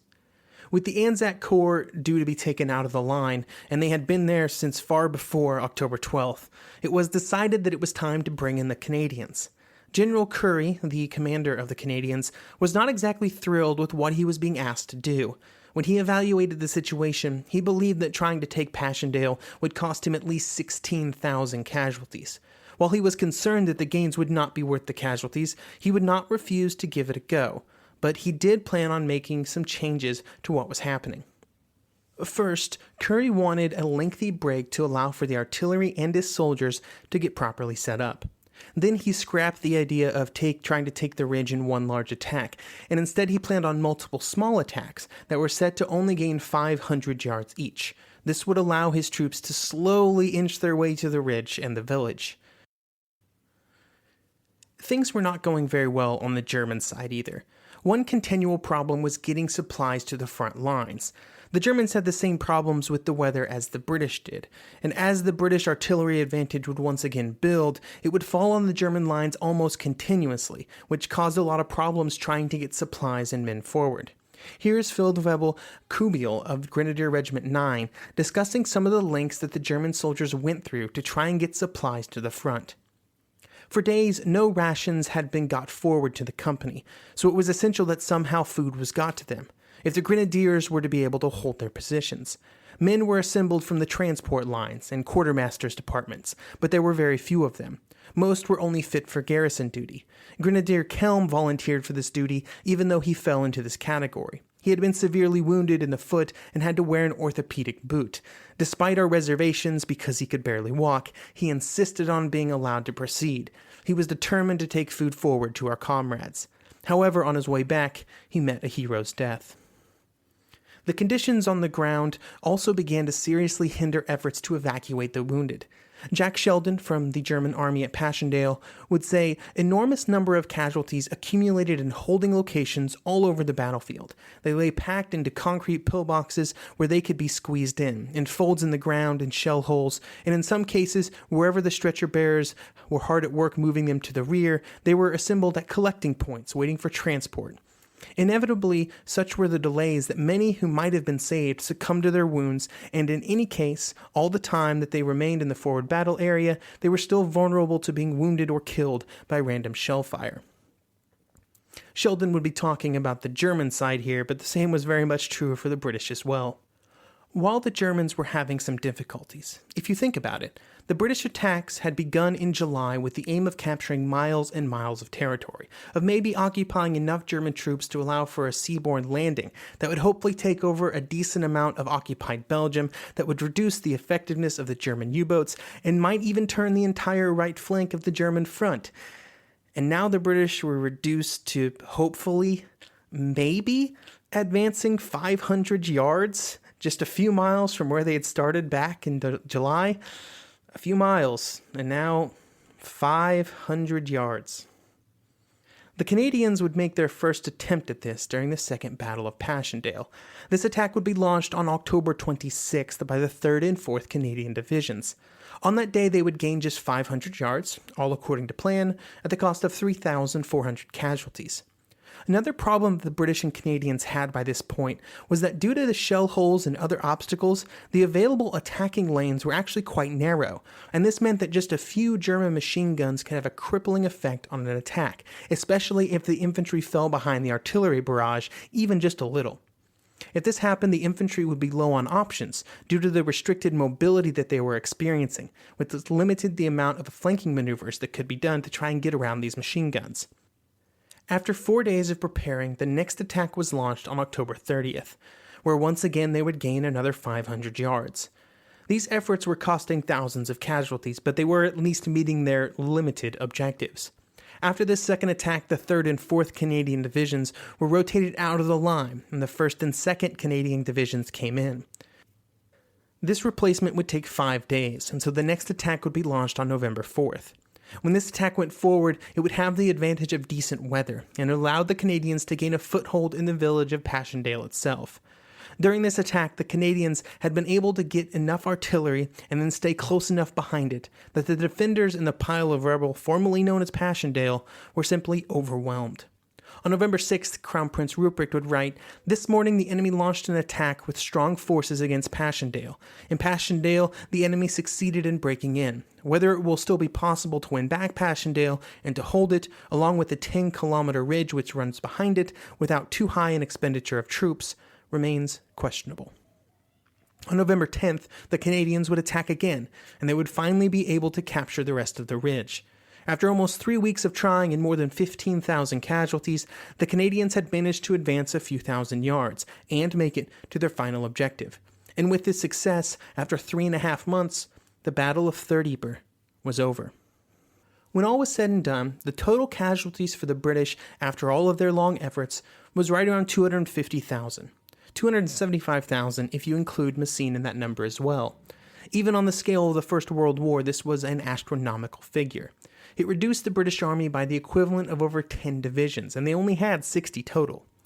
It was impossible to quickly recover from this kind of bloodletting, and the British would still be feeling the effects of the attacks well into 1918. On the German side, the top-line number was not quite as bad, I guess, somewhere around 200,000. Even this lesser number was a serious problem for the Germans, though, who were already having trouble making up losses. While these manpower issues would be somewhat alleviated by the Russian surrender in early 1918, allowing troops to be moved from the east, it still left the Germans on the road to a manpower desert that they would experience in late 1918. For the rest of 1917, the Germans would be very short of men in the west, with the typical German battalion with an establishment strength of 2,000 down to just 640 men. With almost 500,000 men either killed, wounded, or missing, the question became, was it worth it? The British had advanced a maximum of 4.5 miles. This was a pretty reasonable distance by Western Front standards, but the problem was that ground that they had captured, to put it very bluntly, was completely and totally worthless. Haig would make it up like it was a great stepping stone for future attacks in 1918, but the generals closer to the front had very different thoughts. Plumer and Gough considered the areas to be worthless. Rawlinson, who would be brought in to replace Plumer when he was sent to the Italian front, would almost instantly begin drawing up plans for a retreat from all of the territory gained in the attack, plans to be enacted if the Germans attacked in any strength. When it came to it, when the Germans did attack in Flanders in spring 1918, the British would quickly evacuate all of their gains from the Third Battle of Ypres in a grand total of 3 days.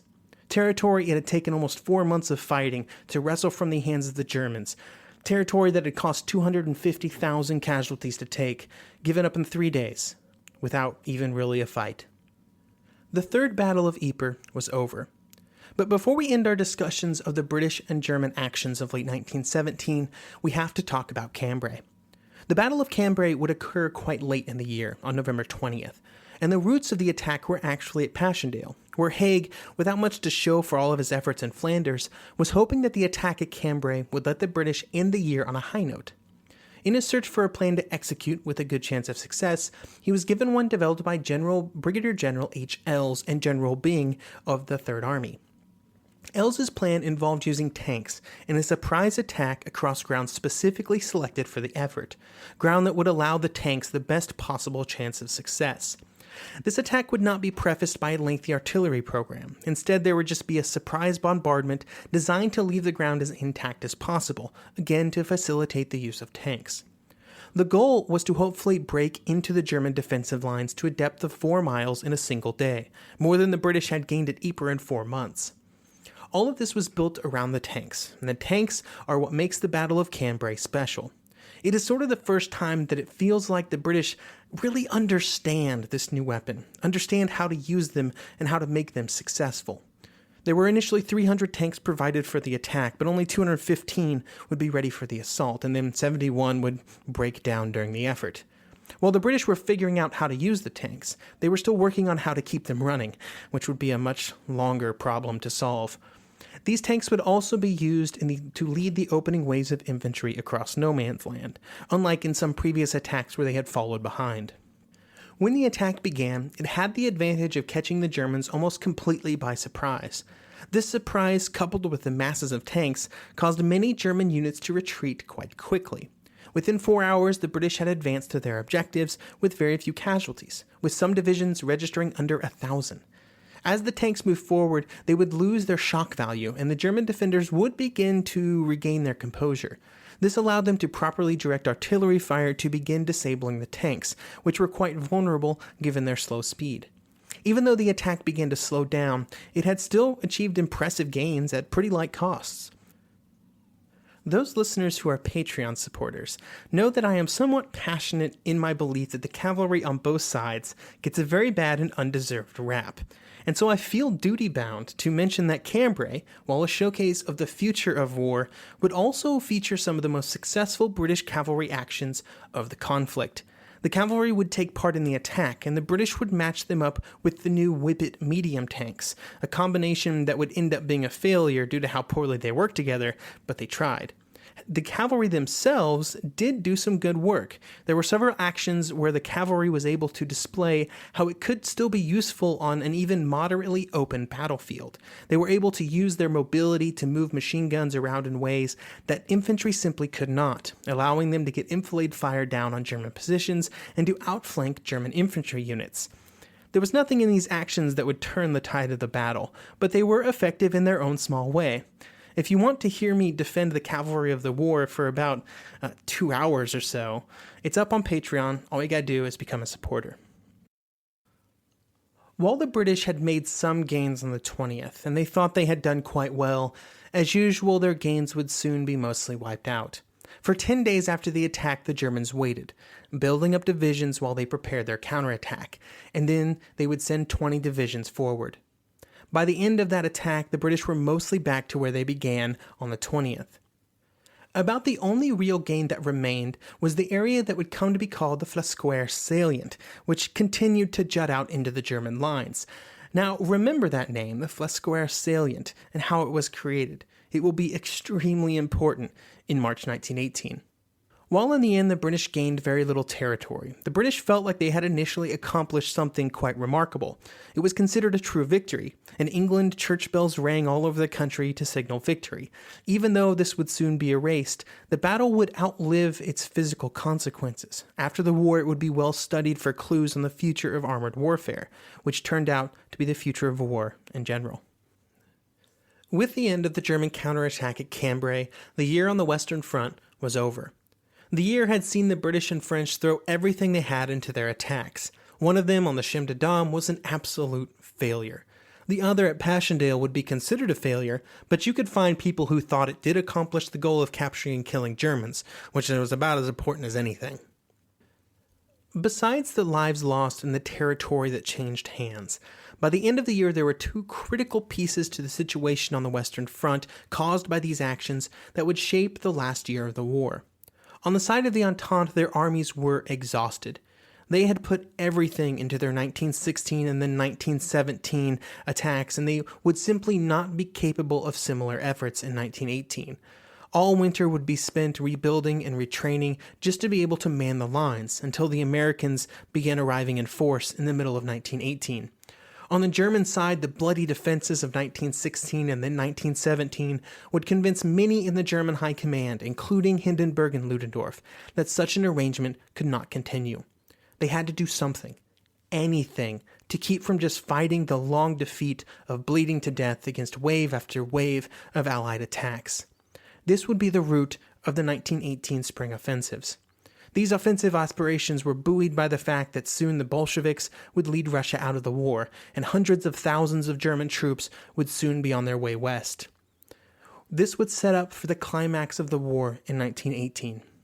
Thank you for listening, and I hope you will join me next episode as we begin our story of what would be the final year of the conflict. 1914 had been the beginning. 1915, the year of Entente failure and German success. 1916, the year of the attrition battles. 1917, the year of mutiny and revolution. 1918 would simply be the end. But the First World War, the Great War, the war to end all wars, would not be going out without a bang.